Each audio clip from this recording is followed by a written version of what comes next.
No. Hello.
अस्मद्गुरुभ्यो नमः अस्मत्परमगुरुभ्यो नमः अस्मत्सर्वगुरुभ्यो नमः श्रीमते रामानुजाय नमः रामानुजदया पात्रं ज्ञानवैराग्यभूषणं श्रीमद्वेङ्कटनाथार्यं वन्दे वेदान्तदेशिकं लक्ष्मीनाथसमारम्भां नाथयामनमध्यमाम् अस्मदाचार्यपर्यन्तां वन्दे गुरुपरम्परां यो नित्यमच्युतपदाम्बुजयुग्मरुक्मं व्यामोहतस्तदितराणि तृणाय मेने अस्मद्गुरोर्भगवतोऽस्य दैकसिन्धोः रामानुजस्य चरणौ शरणं प्रपद्ये मातापिता युवतीयस्तनया विभूतिः सर्वं यदेव नियमेन मदन्मयानाम् आद्यस्य नः कुलपतेर्वकुलाभिरामं श्रीमत्तदङ्घ्रिगणं प्रणमामि मुग्ध भूतं सरश्च मालाक्वयवट्टनः श्रीभक्तिसारकुलशेखरयोगिवाहान् भक्ताङ्गिरेण परकालयतीन्द्रविश्रान् श्रीमत्पराङ्कुशमुनिं प्रणतोऽस्मि नित्यं श्रीमान् वेङ्कटनाथार्यः कवितार्किककेसरी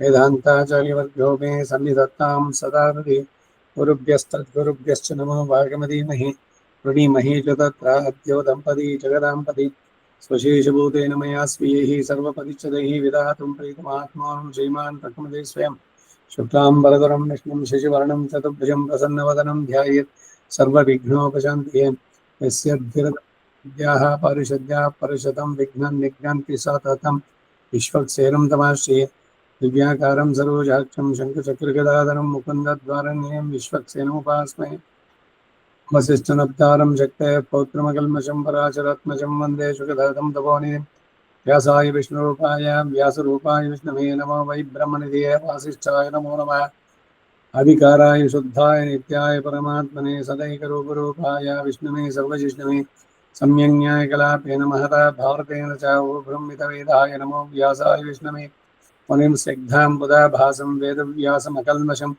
वेदव्यासं सरस्वत्या वाहासं व्याहासं नमाम्यहम् अचतुर्वदनो ब्रह्मः द्विबाहुरपरो हरिः अफाललोचनः शम्भुः भगवान् बादरायणः कृष्णं कमलपत्राक्षं पुण्यश्रवणकीर्तनं वासुदेवं जगद्योनिं नौमि नारायणं हरिं कृष्णाय यादवेन्द्राय ज्ञानमुद्राय योगिने नाथाय रुक्मिणीशाय नमो वेदान्तवेदिने सारथ्यमर्जुनस्याजौ कुर्वन् गीतां मृदन्ददौ लोकत्रयोपकाराय तस्मै कृष्णात्मने नमः सर्वोपनिषदो गावः दोग्धा गोपालनन्दनः पार्थो वत्सस्वधीर्भोक्ता दुग्धं गीतां मृदं नाथ मलनिर्मोचनं पुंसां जलस्नानं दिने दिने सगद्गीतां हसि स्नानं संसारमनमोचनं गीतासु गीता कर्तव्या किमन्यैः शास्त्रविस्तरैः या स्वयं पद्मनाभस्य मुखपद्माद्विनिःसृताः सर्वशास्त्रमयी गीता सर्वदेवमयो हरिः सर्वतीर्थमयी गङ्गा सर्वधर्ममयो मनः यस्मिन् प्रसादसमुखे कवयो विधेते शास्त्राण्यशास्त्रय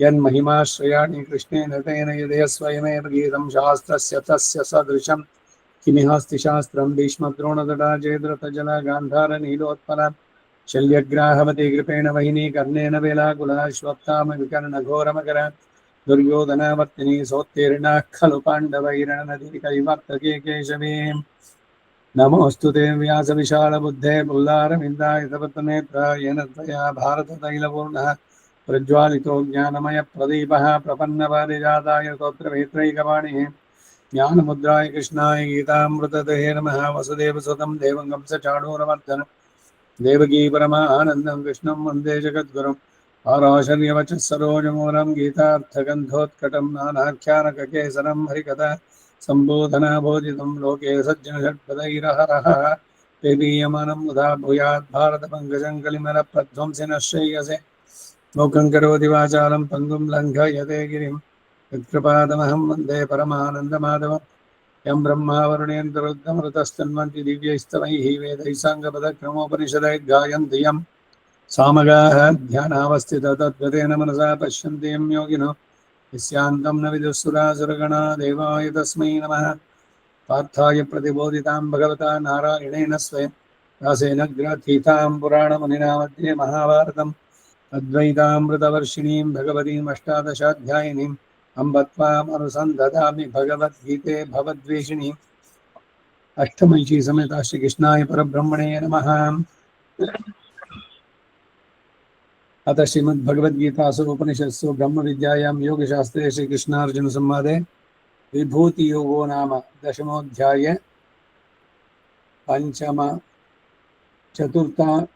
पंचमश्लोकः 4-5-2 ಅದರ ಅರ್ಥಾನುಸಂಧಾನ ಮಾಡ್ತಾ ಇದ್ವಿ. ಪುಟ 1501 ಎರಡನೇ ಸಂಪುಟದಲ್ಲಿ ಬುದ್ಧಿರ್ಜ್ಞಾನಮಸಮ್ಮೋಹಃ ಕ್ಷಮಾ ಸತ್ಯಂ ದಮಃ ಶಮಃ ಸುಖಂ ದುಃಖಂ ಭವೋ ಭಾವೋ ಭಯಂ ಚ ಭಯಮೇವ ಚ. ಉದ್ವರನ್ನು ಹೇಳಿದೆ ಅನ್ಸುತ್ತೆ. ಬುದ್ಧಿರ್ಜ್ಞಾನಮಸಮ್ಮೋಹಃ, ಅಸಮ್ಮೋಹ ಅನ್ನುವಂಥ ವಿಸರ್ಗ ಪೂರ್ಣವಾಗಿ ಉಚ್ಚಾರ ಆಗಬೇಕು. ಕ್ಷಮ ಶಕಾರದ ಹಿಂಭಾಗದಲ್ಲಿರುವ ವಿಸರ್ಗ, ಇದು ಪೂರ್ವರೂಪ ಸಂಧಿ. ಅಸಮ್ಮೋಹ ಕ್ಷಮಾ ಸತ್ಯಂ ಅಂತ ಹೇಳಿದ್ರೆ ವ್ಯಾಕರಣ ದೋಷವಾಗತ್ತೆ. ಮುಂದಿನ ಶ್ಲೋಕ ಅಹಿಂಸಾ ಸಮತಾ ತುಷ್ಟಿ ತಪೋದಾನಂ ಯಶೋ ಯಶಃ ಭವಂತಿ ಭಾವಭೂತಾನಾಂ ಮತ್ತ ಏವ ಪೃಥಗ್ವಿಧಾಃ. 4 ಮತ್ತು 5ನೇ ಶ್ಲೋಕ ಎರಡನ್ನು ಸೇರಿಸಿ ಅರ್ಥ ಮಾಡ್ತಾ ಇದ್ದಿದ್ದು. ಏವಂ ಬಂತು, ಇವೆಲ್ಲ ನನ್ನಿಂದಲೇ ಉಂಟಾಗುತ್ತೆ. ಏವಾಕಾರ ಇರೋದ್ರಿಂದ ನನ್ನ ಸಂಕಲ್ಪವಿಲ್ಲದೆ ಇದ್ರೆ ಇವು ಯಾವುವೂ ಉಂಟಾಗುವುದಿಲ್ಲ ಎಂಬುದು ಇಲ್ಲಿ ಬಹಳ ಸ್ಪಷ್ಟ. ಸರ್ವೇಶ್ವರನ ಸಂಕಲ್ಪ ಇನ್ನು ಯಾವ ಅಧಿಕಾರಿಯ ಸಂಕಲ್ಪಕ್ಕೂ ಅಧೀನವಾದದ್ದಲ್ಲ. ಅದಕ್ಕೆ ಸತ್ಯ ಸಂಕಲ್ಪ ಅನ್ನೋದು ಅವನಿಗೆ ಮಾತ್ರ ಹೆಸರು. ಬೇರೆ ನಾವು ಏನೇನೋ ಸಂಕಲ್ಪ ಮಾಡ್ತೀವಿ, ಎಲ್ಲ ಸಾಧ್ಯವಾಗುತ್ತೇನೋ? ನಮ್ಮ ಸಂಕಲ್ಪ ಪೂರೈಸೋದಕ್ಕೂ ಕೂಡ ಅವನ ಕೃಪೆ ಇದ್ರೆ ಮಾತ್ರ. ದೈವ ಮಾತ್ರ ಪಂಚಮಂ ಅಂತ ಇಲ್ಲೇ ಭಗವದ್ಗೀತೆ 18ನೇ ಅಧ್ಯಾಯದಲ್ಲಿ ಹೇಳ್ತಾರೆ. ಬರೀ ನಾವೆಲ್ಲ ನರ್ಸಿದಂತೆ ಎಲ್ಲ ಆಗ್ಬಿಡುತ್ತೆ. ನಾನು ಪ್ಲಾನ್ ಮಾಡಿದ್ದೆ, ನಾನು ಎಲ್ಲಾನು ಎಲ್ಲ ನನ್ನ ಎಫೆಕ್ಟು, ನನ್ನ ಫುಲ್ ಎಫರ್ಟು, ಇದಕ್ಕೆಲ್ಲ ಎಷ್ಟೆಲ್ಲ ನಾನು ಸಿದ್ಧತೆ ಎಲ್ಲವನ್ನು ಮಾಡಿದ್ದೆ. ಈಗ ನಾವು ಏನೇನು ಮಾಡಿದ್ರು ಕೂಡ ಅವನ ಸಂಕಲ್ಪ ಇಲ್ಲ, ಎಲ್ಲ ಅವನೇ ಮಾಡಲಿ ಅಂತಾನೂ ಇಲ್ಲ. ಇದು ಬಹಳ ಸ್ಪಷ್ಟವಾಗಿ ತಿಳಿಬೇಕಾದ್ದು. ಈಗ ದೇವ್ರನ್ನ ನಂಬಿಟ್ಟಿದ್ದೀನಿ, ಮೇಲ್ಕೋಟೆನಲ್ಲಿ 350 ತೆಂಗಿನಕಾಯಿ ಹೊಡಿಸ್ಬಿಟ್ಟಿದ್ದೀನಿ, ಮಗನಿಗೆ ಫಸ್ಟ್ ರ್ಯಾಂಕ್ ಬಂದ್ಬಿಡುತ್ತೆ. ಏನು ಮೇಲ್ಕೋಟೆನಲ್ಲಿ ಬೆಟ್ಟದಲ್ಲಿ ನರಸಿಂಹ ಬಂದು ಕೂತ್ಕೊಂಡು ಬರೀತಾನ ಪರೀಕ್ಷೆನಲ್ಲಿ? ನಿಮ್ಮ ಕಡೆಯಿಂದ ಆಗುವಂತಹದ್ದನ್ನ ನೀವು ಸಿನ್ಸಿಯರ್ ಮಾಡಿದ್ರ? ತ್ರಿಕರಣದಲ್ಲಿ ಕಾಯ ವಾಚ ಮನಸ, ನಿಮ್ಮ ಮನುಷ್ಯ ಪ್ರಯತ್ನ ಎಷ್ಟು ಸಾಧ್ಯವೋ ಅವೆಲ್ಲ ನಡೆಸಿದ್ರೆ ಅಲ್ಲಿ ಅವನ ಕೃಪೆನೂ ಸೇರುತ್ತೆ. ಸೊ ಇಲ್ಲಿ ಕೇವಲ ಮನುಷ್ಯನ ಸಂಕಲ್ಪದಿಂದ ಏನೂ ಆಗೋಲ್ಲ ಅಂತ. ಹಾಗಂತ ಮನುಷ್ಯನ ಸಂಕಲ್ಪವೇ ಇಲ್ಲ ಅಂತ ಇದು ಸರಿಯಾಗಿ ತಿಳಿಬೇಕಾದದ್ದು ಅಂತ ಇದಕ್ಕೇನೆ. ನಿಮ್ಮ ಭಾಗದ ಕೆಲಸವನ್ನ ನೀವು ಪೂರ್ಣವಾಗಿ ಮಾಡಿದ್ದೀರಾ? ಮನುಷ್ಯ ವಾಟ್ ಈಸ್ ಹ್ಯೂಮನ್ಲಿ ಪಾಸಿಬಲ್ ಅಂತ ಹೇಳುವಂಥದ್ದು ಬುದ್ಧಿ ಉಪಯೋಗಿಸಿ ಭಗವಂತನನ್ನು ನಂಬಿ ಸಾಧಕ ಬಾಧಕಗಳನ್ನು ಮಾಡಿ ಈ ಕೆಲಸ ಅದು ಪೂರ್ಣವಾಗಬೇಕಾದ್ರೆ ದೈವ ಮಾತ್ರ ಪಂಚಮಂ. ಸೊ ಅದರಿಂದ ಸತ್ಯ ಸಂಕಲ್ಪ ಅನ್ನುವಂಥದ್ದು ಭಗವಂತನಿಗೆ ಮಾತ್ರ, ಬೇರೆ ಯಾರಿಗೂ ಆಗೋಲ್ಲ. ಅದೇನೇ ಇಲ್ಲಿಂದ ಹೋಗ್ತಾರಲ್ಲ ಮೋಕ್ಷ ಸಾಮ್ರಾಜ್ಯಕ್ಕೆ, ಮುಕ್ತರಾದವರು ನಿತ್ಯರಾದ ಅವರು ಸತ್ಯ ಸಂಕಲ್ಪಗಳು. ಅವ್ರ ಸಂಕಲ್ಪ ಏನು? ನಾನು ಭಗವಂತನಿಗೆ ಕೈಂಕರ್ಯ ಮಾಡೋದೆ. ಇವನ್ ಸ್ವರೂಪ ಚೆನ್ನಾಗಿ ತಿಳಿದವರು ಅವರು. ನ ದೇವೋ ನಮರ್ತ್ಯ, ಮನುಷ್ಯನೂ ಅಲ್ಲ, ಪ್ರಾಣಿನೂ ಅಲ್ಲ, ದೇವೂ ಅಲ್ಲ, ಭೂತವೂ ಅಲ್ಲ, ಕ್ರಿಮಿಯೂ ಅಲ್ಲ, ಕೀಟವೂ ಅಲ್ಲ. ಜ್ಞಾನ ಆನಂದಮಯ ಆತ್ಮ ಶೇಷೋ ಹಿ ಪರಮಾತ್ಮನ, ಪರಮಾತ್ಮನಿಗೆ ಶರೀರವಾಗಿರೋದು, ಪರಮಾತ್ಮನ ಕೈಂಕರ್ಯಕ್ಕೆ ನಾವಿರೋದು ಅನ್ನುವಂಥ ಪೂರ್ಣ ಜ್ಞಾನದಿಂದ ಅವರು ಭಗವಂತನ ಸೇವೆಯನ್ನು ಅಲ್ಲಿ ಮಾಡಬೇಕಾದ್ರೆ ಉಪನಿಷತ್ತುಗಳು ಹೇಳುವಂತಹದ್ದು, ಇವನು ಒಬ್ಬನಿಗೆ ಒಂದೇ ಶರೀರದಿಂದ ನನಗೆ ಮಾಡಿದ್ರೆ ಸಂತೋಷ ಮನಸ್ಸಿಗೆ, ಇದು ಇನ್ನೂ ಹೆಚ್ಚಾಗಲಿ ಅಂತ ನಾನು 2, 3, 4 ಶರೀರ ತೆಗಿತೀನಿ ಅಂದ್ರೆ 4 ಶರೀರ ಆಗ್ಬೋದು. ಯಾಕೆಂದ್ರೆ ಒಂದು ಸತ್ಯ ಸಂಕಲ್ಪ. 4 ಶರೀರ ಇಟ್ಕೊಂಡು ಏನ್ ಮಾಡೋದು ಅಂದ್ರೆ 4 ಶರೀರದಿಂದಲೂ ಭಗವಂತನ ಸೇವೆನೆ. ಆ ಪ್ರತಿ ಒಂದೊಂದರಲ್ಲೂ ಕೂಡ ಕೈಂಕರ್ಯ ನಡೆಸಬೇಕಾದ್ರೆ ಪ್ರತಿ ಕ್ಷಣವೂ ಕೂಡ ಅದು ಬೇಸರ ತರೋಲ್ಲ. ಅಲ್ಲಿ ಅಡುಗೆ ಕೆಲಸ ಇಲ್ಲ, ಹಸಿವಿಲ್ಲ, ಬಾಯಾರಿಕೆ ಇಲ್ಲ, ರೋಗ ಇಲ್ಲ, ರುಜಿನಗಳಿಲ್ಲ, ಮುಪ್ಪಿಲ್ಲ, ಸಾವಿಲ್ಲ. ನಿರಂತರವಾಗಿ ನಿರತಿಶಯವಾದ ಭಗವಂತನಿಗೆ ಸಮಾನವಾದ ಸುಖದೊಂದಿಗೆ ಭಗವಂತನ ಕೈಂಕರ್ಯ ಮಾಡೋದೇನೇ ಅಲ್ಲಿ. ಅದು ಇದನ್ನೇ ಅವರು ನಿತ್ಯ ಕೈಂಕರ್ಯ ಪ್ರಾಪ್ತಿ ಅಪೇಕ್ಷೆಯ ಪಾರಮಾರ್ಥಗಿ ಭಗವತ್ ಶರಣಾರವಿಂದ ಯಥಾವಸ್ಥಿತ ವಿರತಾಸ್ತು ಮೇ. ಪಂಗುನಿ ಉತ್ತರ ಶ್ರೀರಂಗದಲ್ಲಿ ಗದ್ಯತ್ರಯಗಳು, ಅವುಗಳ ಅವತಾರ. ಮಹಾಲಕ್ಕಿ ರಂಗನಾಯಕಿಯನ್ನ ಕುರಿತು ಉದ್ದೇಶಿಸಿ ರಾಮಾನುಜ ಹೇಳಬೇಕಾದ್ರೆ ಉದ್ದೇಶ ಏನು? ನಿತ್ಯ ಕೈಂಕರ್ಯ ಪ್ರಾಪ್ತಿ ಅಪೇಕ್ಷೆಯ. ಸೊ ನಾವೆಲ್ಲ ಬಯಸ್ಬೇಕಾಗಿರೋದು ಭಗವಂತನಲ್ಲಿ ನಿತ್ಯ ಕೈಂಕರ್ಯ ಯಾಚನೆ. ನನಗೆ ಭೋಗ ಭಾಗ ಬೇಡ, ನನಗೆ ಜಪ ತಪವೂ ಬೇಡ, ನನಗೆ ನಿನ್ನ ಚರಣ ಸೇವೆ ನಿತ್ಯವಾಗಲಿ. ಅದರಲ್ಲೂ ಅಷ್ಟೇ ಅದೇ ಅರ್ಥ, ನಿನ್ನ ದಿವ್ಯ ಚರಣಗಳಲ್ಲಿ ಸೇವೆ. ಏಳೇಳ್ತಿರಬೇಕು ಮುನಕ್ಕೆ ನಾಮ್ ಆಳ್ ಚೈವೋಂ. ಮತ್ತೆ ನಮ್ಮ ಕಾಮಗಳು, ಅದನ್ನು ಬಿಟ್ಟು ಬೇರೆ ಬಯಕೆಗಳು ನನ್ನಲ್ಲಿ ಬರದಂತೆ ನೀನೇ ಮಾಡೋ. ಭಗವಂತನನ್ನು ಪ್ರಾರ್ಥನೆ ಮಾಡುವಂಥದ್ದು ಇದು. ಅದರಿಂದ ಸತ್ಯ ಸಂಕಲ್ಪ, ಸತ್ಯಕಾಮ, ಸಕಲೇತರ ವಿಲಕ್ಷಣ, ಅರ್ಥಿಕಲ್ಪಕ, ಆಪತ್ಸಕ, ಕಾಕುತ್ಸ್ಥ, ಶ್ರೀಮನ್ ನಾರಾಯಣ. ನಮ್ಮ ಶರೀರವೋ ಅದರ ವ್ಯಾಪಾರವೋ ಅದರಲ್ಲಿ ವಾಸಿಸುವಂಥ ಆತ್ಮವಿಗೆ ಹೇಗೆ ಅಧೀನವೋ, ಈಗ ನನ್ನ ಶರೀರ, ಈ ಶರೀರ ನನ್ನ ಅಂತ ಹೇಳೋದ್ರಲ್ಲಿ ಏನು ಉದ್ದೇಶ ಅಂದರೆ, ನನ್ನ ಅಂತ ಹೇಳಿದ್ರೆ ಎಲ್ಲಿ ಮತ್ತೆ ಅಂಟ್ಕೊಂಡ್ಬಿಡುತ್ತೋ ಅಂತ. ಆದರೆ ಶರೀರ, ಅದರಲ್ಲಿ ಇರುವಂಥ ಜೀವಾತ್ಮ ಇದೆಯಲ್ಲ, ಆ ಜೀವಾತ್ಮನಿಗೆ ಈ ಶರೀರದಲ್ಲಿ ಏನೇನು ನಡೆಯುತ್ತೆ ಅದೆಲ್ಲ ತಿಳಿಯುತ್ತೆ. ಆದರೆ ನಿಮ್ಮ ಶರೀರದಲ್ಲಿ ಏನಾಗುತ್ತೆ ಅನ್ನೋದು ನನಗೆ ಗೊತ್ತಾಗೋಲ್ಲ. ಇದು ನನ್ನ ಶರೀರಕ್ಕೆ ಮಾತ್ರ ಲಿಮಿಟ್ ಆಗಿರುವಂಥದ್ದು. ಈ ಶರೀರದ ರಕ್ಷಣೆ ನೀವು ಮಾಡೋಕ್ಕಾಗಲ್ಲ. ನನ್ನ ಒಳಗಿರೋ ಆತ್ಮ ಏನು ನಾನು ಅಂತ ಏನು ಹೇಳ್ತಾ ಇದ್ದೇನೋ ಅವನಿದ್ದಷ್ಟು ದಿವಸ ಅದಕ್ಕೆ ನಿಯಾಮಕನಾಗಿ ಆಧಾರವಾಗಿ ಶೇಷಿಯಾಗಿ ಇರುವಂಥವನು. ಅವನು ಸರ್ವಶೇಷಿ, ನಾವು ಈ ಶರೀರಕ್ಕೆ ಮಾತ್ರ.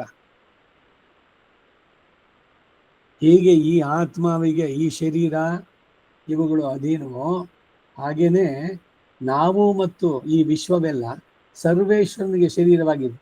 ಐತದಾತ್ಮ್ಯಮಿದಂ ಸರ್ವಂ ಛಾಂದೋಗ್ಯ ಉಪನಿಷತ್ತು. ಏತತೆ ಆತ್ಮಂ ಇದಂ ಸರ್ವಂ 6-8-7 ಹೇಳಿರುವ ಹಾಗೆ ಆತನು ಎಲ್ಲಕ್ಕೂ ಆತ್ಮವಾಗಿದ್ದಾನೆ. ಅಂತಃ ಪ್ರವಿಷ್ಟ ಶಾಸ್ತ್ರ ಜನಾನಾಂ ಸರ್ವ ಆತ್ಮ. ಎಲ್ಲದರ ಒಳಗೆ ಅವನು ಸಂಕಲ್ಪದಿಂದಲೇ ಪ್ರವೇಶಿಸುವಂತಹದ್ದು.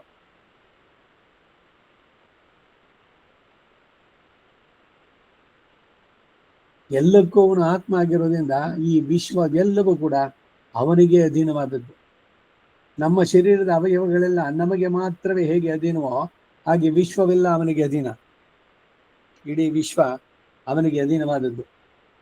ಶ್ರೀ ನಿಗಮಾಂತ ದೇಶಿಕರು ಇದನ್ನು ಬಹು ನಿಪುಣರವಾಗಿ ಆಧೇಯತ್ವ ಪ್ರಭೃತಿ ನಿಯಮೈರಾಧಿಕರ್ತು ಶರೀರಂ ಸತ್ತಾಸ್ತೇಮ ಪ್ರಯತನ ಫಲೇಶು ಯೇಷು ಏವ ತದಾಯತ್ತಮೇತತೆ ಎಂದು ಉಪದೇಶಿಸಿದ್ದಾರೆ. ಹೀಗೆ ಸರ್ವ ಚಿದಾತ್ಮಕವಾದ ವಿಶ್ವವು ಏತದ ಆಯತ್ತಂ ಪರಮಾತ್ಮನಿಗೆ ಅಧೀನವಾದ ನಂತರ ಚೇತನರ ಸ್ವಭಾವಗಳು ಮತ್ತ ಏವ ಎಂಬುದು ಸುಸ್ಪಷ್ಟ. ಆದರೆ ಈ ಸಂದರ್ಭದಲ್ಲಿ ದುಃಖ, ಭಯ, ಅಯಶಃ ಇಂತಹ ಭಾವಗಳಿಗೆ ಪರಮಾತ್ಮನ ಹೇಗೆ ಕಾರಣ ಆಗ್ತಾನೆ? ಒಳ್ಳೆ ಭಾವಗಳಿಗೆ ಆತನು ಮತ್ತ ಏವ ಎಂದು ಹೇಳಿಕೊಟ್ಟಿದ್ದನ್ನು ಒಪ್ಪೋಣ. ದುಷ್ಟ ಭಾವಗಳಿಗೆ ಮತ್ತ ಏವ ಎಂಬುದು ಹೇಗೆ ಅನ್ವಯಿಸುತ್ತೆ? ಇದು ಹೇಗೆ ಸಮಂಜಸ ಅಂತ ಕೇಳ್ಬೋದು. ಇದಕ್ಕೆ ಸಮಾಧಾನವನ್ನ ಈ ಶ್ಲೋಕದ ಅವತಾರಿಕೆಯಲ್ಲೇ ಹೇಳುತ್ತೆ. ಇಂತಹ ಸಮಾಧಾನವನ್ನು ಮುಂದೆ 18ನೇ ಅಧ್ಯಾಯದ 61-62ನೇ ಶ್ಲೋಕದಲ್ಲಿ ಶ್ರೀಕೃಷ್ಣ ಭಗವಾನವರೇ ಬಹು ಸಾರಸ್ಯವಾಗಿ ತಿಳಿಸ್ತಾ ಇದ್ದಾರೆ. ಅದಲ್ಲದೆ ಅಂತಹ ದುಷ್ಟ ಪ್ರವೃತ್ತಿ ಉಂಟಾಗದೆ ಇರುವುದಕ್ಕೆ ಏನು ಮಾಡಬೇಕು ಅನ್ನೋದನ್ನು ತಿಳಿಸುತ್ತಾರೆ. ಹೀಗೆ ಸತ್ಯ ಸಂಕಲ್ಪನು ನಿರ್ಧರಿಸಿರುವುದಕ್ಕೆ ವ್ಯಾಘಾತವು ಬ್ರಹ್ಮಾದಿ ಯಾವ ದೇವತೆಗಳಿಂದಲೂ ಇದು ಸಾಧ್ಯ ಇಲ್ಲ. ಇದಿಷ್ಟು ಮೂಲದ 4 ಮತ್ತು 5 ಶ್ಲೋಕಗಳಿಗೆ ಅರ್ಥ, ಪ್ರತಿಪದಾರ್ಥ. ಈಗ ರಾಮಾನುಜರ ಮಾತೇನಿದೆ ಅನ್ನೋದನ್ನು ನೋಡೋಣ.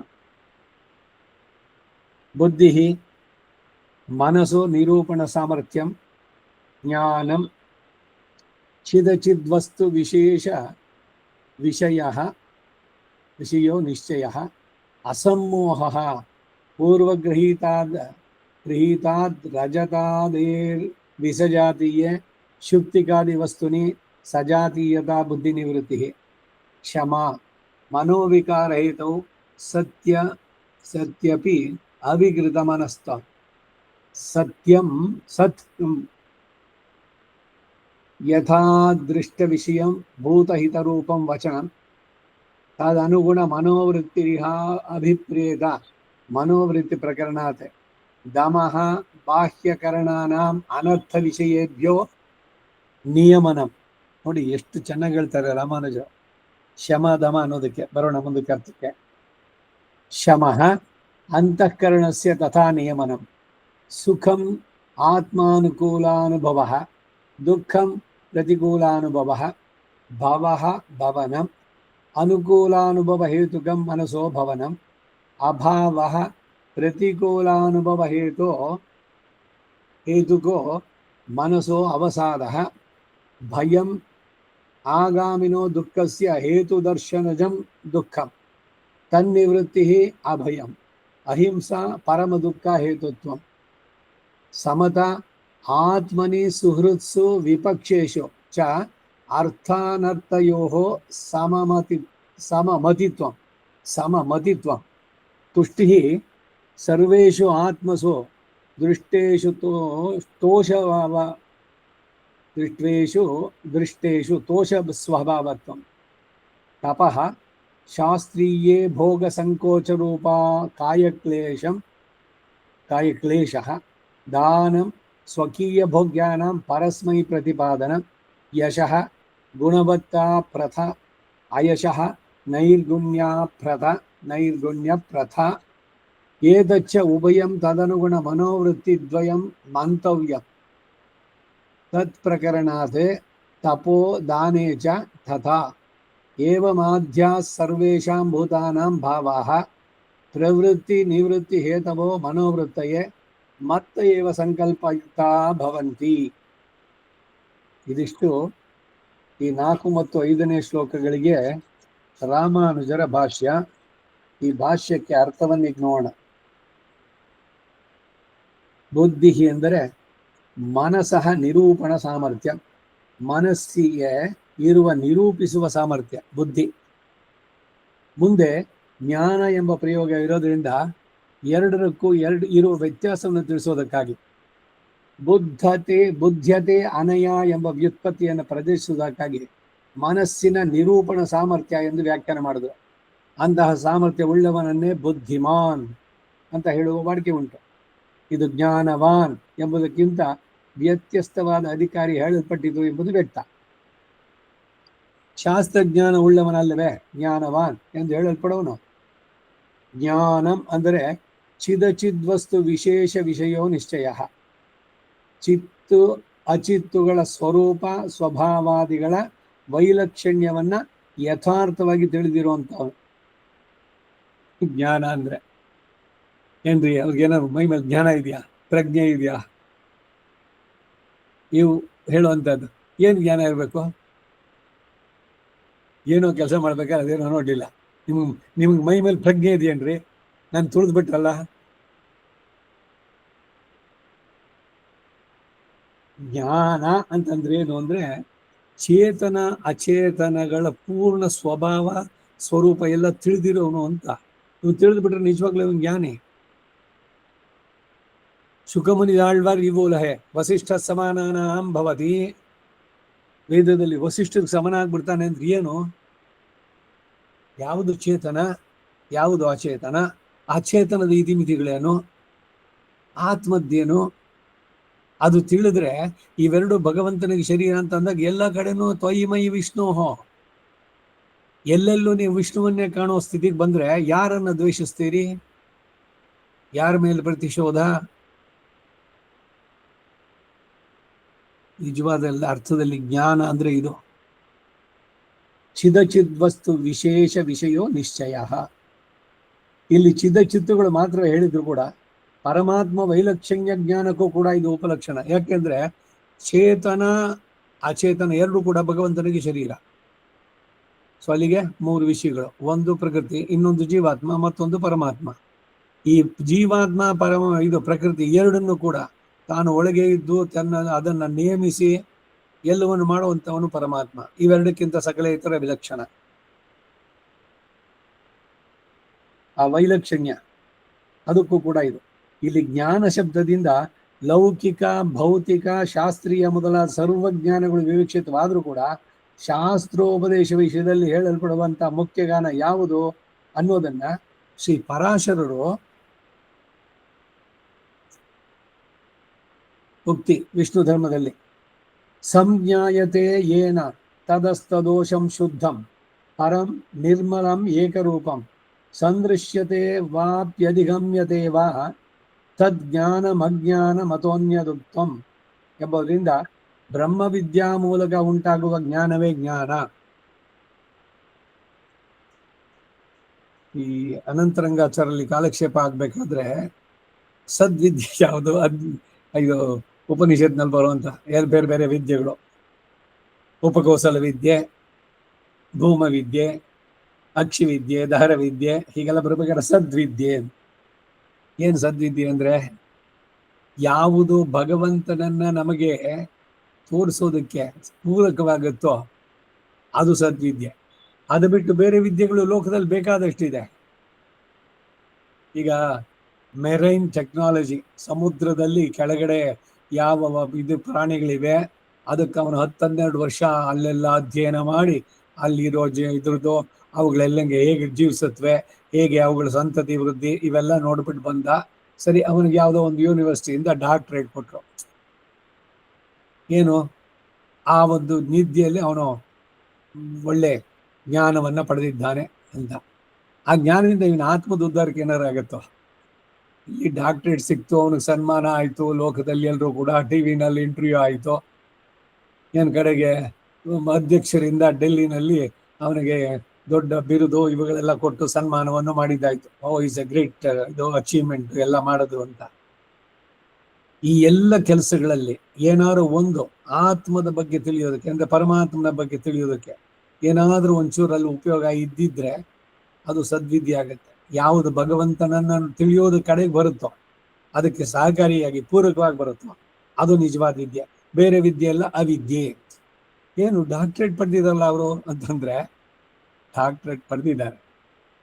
ಏನು ಆ ಡಾಕ್ಟ್ರೇಟ್ ಇಂದ ಏನೋ ಒಂದು ಉದ್ಯೋಗ ಸಿಗ್ಬೋದು, ಹಣ ಸಿಗ್ಬೋದು, ರೆಕಗ್ನಿಷನ್ ಸಿಗ್ಬೋದು, ಅವರು ಡಾಕ್ಟ್ರೇಟ್ ಮಾಡಿದ್ದಾರೆ ಇದರಲ್ಲಿ ಅಂತ.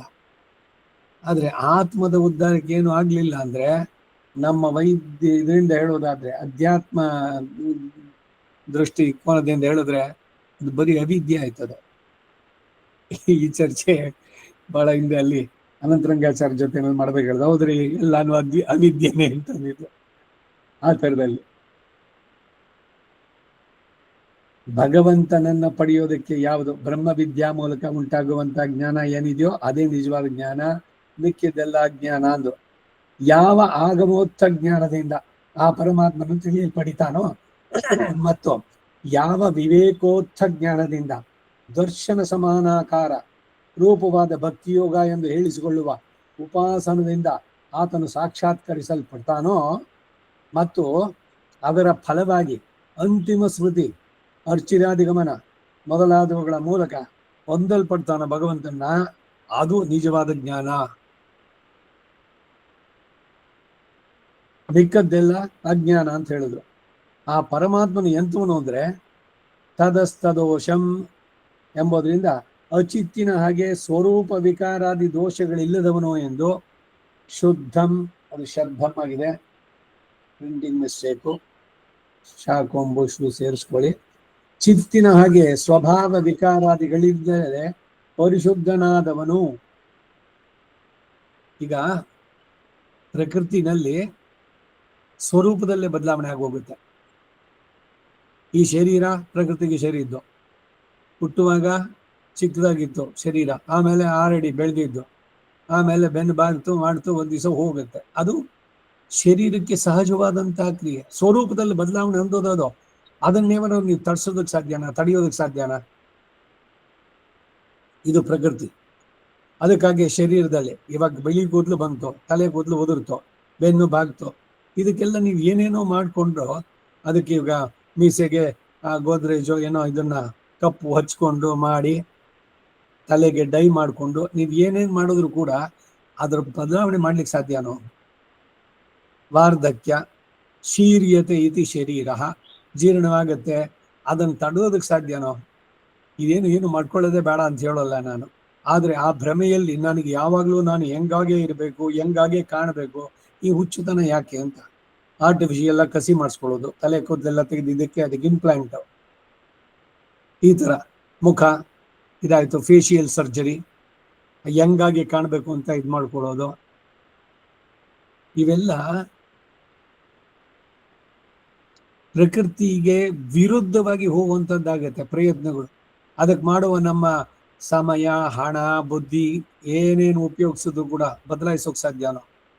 ವಿಜ್ಞಾನ ಇನ್ನು ಎಷ್ಟೆಷ್ಟೇ ಮುಂದುವರೆದ್ರೂ ಕೂಡ ಇವನ ಆಯುಸ್ಸನ್ನೇನಾದ್ರು ಹೆಚ್ಚೋದಕ್ಕೆ ಸಾಧ್ಯನಾ? ಹಿಂದಾಗದೊಂದು ಕ್ಷಣ, ಮುಂದಕ್ಕೂ ಆಗದಲ್ಲ, ಸಂದ ಲೆಕ್ಕವದೆಲ್ಲ.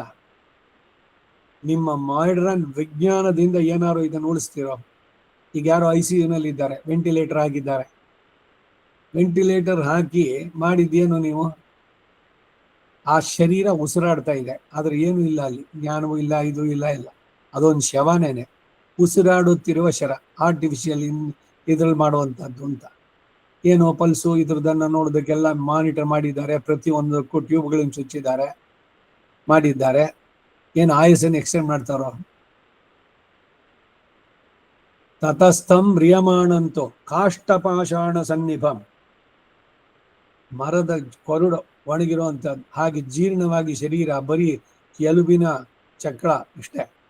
ಆ ರೀತಿ ಇದ್ದಾಗ ಅಹಂ ಸ್ಮರಾಮಿ ಮದ್ಭಕ್ತಂ ನಯಾಮಿ ಪರಮಂಗತಿ. ಅವನ ಕರ್ಮದ ಪ್ರಕಾರ ಅವನು ಯಾಕೆ ಅವನಿಗೆ ಎಲ್ರಿಗೂ ಐಸಿಯುನಲ್ಲೇ ಹೋಗುತ್ತೇನೋ ಪ್ರಾಣ?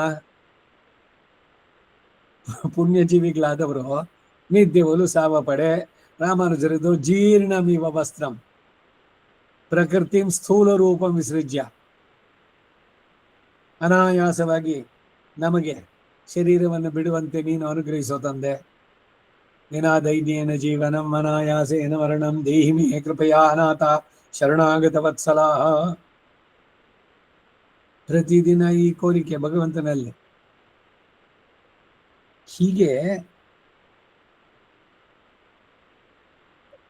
ಅನಾಯಾಸವಾಗಿ ಶರೀರವನ್ನು ಬಿಡೋದಕ್ಕೆ ಕಾರಣವಾಗಬೇಕಾದ್ರೆ ಆತ್ಮದ ಸ್ವರೂಪ ಏನು, ಶರೀರದ ಸ್ವರೂಪ ಎಲ್ಲ ಚೆನ್ನಾಗಿ ತಿಳಿದಿರ್ಬೇಕು. ತಿಳಿದಿದ್ದಾಗ ಇದು ಈ ಥರದ್ದೇನೆ ಅಂತ, ಇವಾಗ ಒಂದು ಹೂ ತಂದಿದ್ದೀರ, ಅದು ಒಣಗುತ್ತೆ, ಅದು ನೀವು ಫ್ರಿಜ್ಜಲ್ಲೋ ಫ್ರೀಝರ್ನಲ್ಲೋ ಇಟ್ಟರೆ ಅದನ್ನ ತಲುಪಿಸೋದಕ್ಕೆ ಸಾಧ್ಯ ಏನೋ? ಇವತ್ತು ಸಾಯಂಕಾಲ ಒಣಗೋದು, ನಾಳೆ ಬೆಳಗ್ಗೆ ತನಕ ಆಗ್ಬೋದು ಅಷ್ಟೇ. ಅಂತೂ ಅದು ಒಣಗೋದು ಅದ್ರದ್ದು ಕಡೆಗೆ, ಅದ್ರದ್ದಾಯ್ತು. ಹಾಗೆ ವೈ ಡೋಂಟ್ ವಿ ಅಕ್ಸೆಪ್ಟ್ ಭಗವಂತನ ಏನು ಇದೆಯೋ ಈ ಪ್ರಕೃತಿನಲ್ಲಿ ಬರುವಂಥ ಸ್ವರೂಪ, ಅವುಗಳು ಬದಲಾವಣೆ ಆಗೋದನ್ನ ತಡೆಯೋದಕ್ಕೆ ಸಾಧ್ಯನೋ? ಹಾಗೇನೆ ಜೀವಾತ್ಮನಿಗೆ ಸ್ವಭಾವದಲ್ಲಿ ಬದಲಾವಣೆ. ಹುಟ್ಟಿದಾಗ ಅವನಿಗೇನು ಜ್ಞಾನ ಇರಲಿಲ್ಲ, ಆಮೇಲೆ ಯಥಾರ್ಥ ಜ್ಞಾನ ಬಂತೋ, ವಿಪರೀತ ಜ್ಞಾನವೋ ಅಜ್ಞಾನವೋ, ಆಮೇಲೆ ಅವನು ನಾನು ತಿಳಿದೆ, ನಾನು ತಿಳಿಲಿಲ್ಲ, ನಾನು ಅಜ್ಞಾನಿ, ಈ ಎಲ್ಲ ಒಂದರಲ್ಲಿ ಸ್ವರೂಪದಲ್ಲೇ ಬದಲಾವಣೆ, ಮತ್ತೊಂದರಲ್ಲಿ ಸ್ವಭಾವದಲ್ಲಿ ಬದಲಾವಣೆ. ಹೀಗೆ ಈಗ ಆಗಮೋತ್ಥ ಜ್ಞಾನದಿಂದ ಪರಮಾತ್ಮನು ತಿಳಿಯಲ್ಪಡ್ತಾನೆ ಎಂದು ಶ್ರುತ್ಯೈಕ ಗಮ್ಯಂ. ಆತ್ಮನ ಬಗ್ಗೆ ಎಲ್ಲಿ ತಿಳಿಯೋದಕ್ಕೆ ಸಾಧ್ಯ? ಯಾವ ಲ್ಯಾಬ್ರೇಟರಿನಲ್ಲಿ ಅಥವಾ ಎಲ್ಲಿ ಅದನ್ನ ಹೊರಗಿಂದ ಏನಾದ್ರು ನಮ್ಮ ಬಾಹ್ಯ ಇಂದ್ರಿಯಗಳು ಅಥವಾ ಈ ಪವರ್ಫುಲ್ ಮೈಕ್ರೋಸ್ಕೋಪ್ಗಳು, ಎಲೆಕ್ಟ್ರಾನ್ ಮೈಕ್ರೋಸ್ಕೋಪ್ಗಳು, ಅದರಲ್ಲಾದ್ರೂ ಕೂಡ ಏನಾದ್ರು ನೋಡ್ಲಿಕ್ಕಾಗತ್ತೆ ಆತ್ಮವನ್ನ? ಇವೆಲ್ಲ ಇಂದ್ರಿಯಗಳಿಗೆ ಅತೀತವಾದದ್ದು. ಯಾವುದು ಆತ್ಮದ ಸ್ವರೂಪ ತಿಳಿಯೋದಾಗ್ಲಿ ಪರಮಾತ್ಮನ ಸ್ವರೂಪದಾಗ್ಲಿ, ಇದನ್ನು ಯಾವ ಲ್ಯಾಬ್ನಲ್ಲೂ ಕೂಡ ಹೇಳಿಕ ಸೈನ್ಸ್ ಇನ್ ಎಷ್ಟೇ ಮುಂದಕ್ಕೆ ಹೋದ್ರೂ ಕೂಡ ಆಗೋಲ್ಲ. ಯಾಕೆಂದ್ರೆ ಸೈನ್ಸ್ ಲಿಮಿಟೇಷನ್ನು ಎಲ್ಲ ಇಂದ್ರಿಯಗಳಿಗೆ ಅತೀತವಾದದ್ದನ್ನು ಏನು ಅವರು ಒಪ್ಪಲ್ಲ. ಇಂದ್ರಿಯಗಳಿಗೆ ಸೀಮಿತವಾದದ್ದಷ್ಟೇ.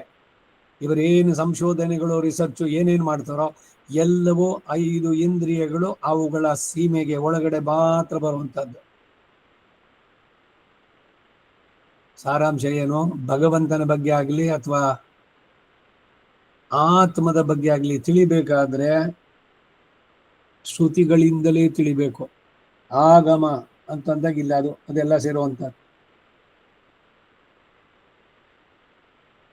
ದರ್ಶನ ಸಮಾನಾಕಾರವಾಗಿ ಭಗವಂತನನ್ನು ಕಾಣುವಂತಹ ಇದು ವಿವೇಕ, ಆ ಬಗ್ಗೆ ಒಲವು, ಆಮೇಲೆ ಅದರಿಂದ ಭಕ್ತಿ ಯೋಗ, ಅದು ಪ್ರವೃದ್ಧವಾಗಿ ಅದರಲ್ಲಿ ಇವನಿಗೆ ಅಂತಿಮ ಸ್ಮೃತಿ, ಕಡೆಗೆ ಅರ್ಚಿರಾದಿ ಗಮನ, ಇವುಗಳಿಂದ ಏನು ಪಡಿತೀವೋ ಜ್ಞಾನ ಅದು ನಿಜವಾದ ಜ್ಞಾನ, ಮಿಕ್ಕದ್ದೆಲ್ಲ ಅಜ್ಞಾನ ಅಂತ ಅಂದಿದ್ದು.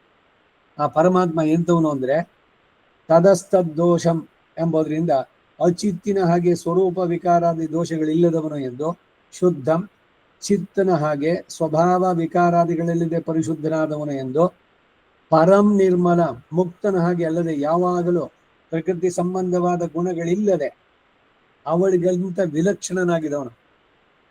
ಹೋದ್ವಾರನು ಇದು ಹೇಳುತ್ತಾ ಬಂದಿದ್ದು, ಮತ್ತೆ ಮತ್ತೆ ಇದು ಮನಸ್ಸಿಗೆ ಸ್ಪಷ್ಟವಾಗಿ ಹೇಳ್ಬೇಕು. ಎಲ್ಲವೂ ಕೂಡ ಚರಾಚರಾಣಿ ಸರ್ವಾಣಿ ಸರ್ವಂ ಭಗವದ್ ವಪುಹು, ಚೇತನವೋ ಅಚೇತನವೋ ಎಲ್ಲ ಭಗವಂತನಿಗೆ ಶರೀರ. ಆದರೆ ಅದೇ ಸಮಯದಲ್ಲಿ ಭಗವಂತ ಸಕಲೇತರ ವಿಲಕ್ಷಣ, ಎಲ್ಲದರ ಒಳಗೂ ಇದ್ದು ಎಲ್ಲವನ್ನು ತನ್ನ ಸಂಕಲ್ಪದಿಂದ ನಿಯಮಿಸಿ ಎಲ್ಲಕ್ಕಿಂತ ಹೊರದಾಗಿ ಇರಬಲ್ಲ ಅವನು. ಇದು ಅವನಿಗೆ ವಿಶೇಷವಾದಂತಹದ್ದು ಅನ್ವಯ. ಸಕಲೇತರ ವಿಲಕ್ಷಣ, ಏಕರೂಪಂ, ಅನೇಕ ರೂಪಗಳನ್ನು ಹೊಂದಬಹುದಾದ ನಿತ್ಯ ಸೂರ್ಯಗಳಿಗಿಂತಲೂ ವಿಲಕ್ಷಣನಾಗಿರುವ ಪರಮಾತ್ಮ ಎಂಬುದಾಗಿ ಹೇಳಲ್ಪಟ್ಟಿತು.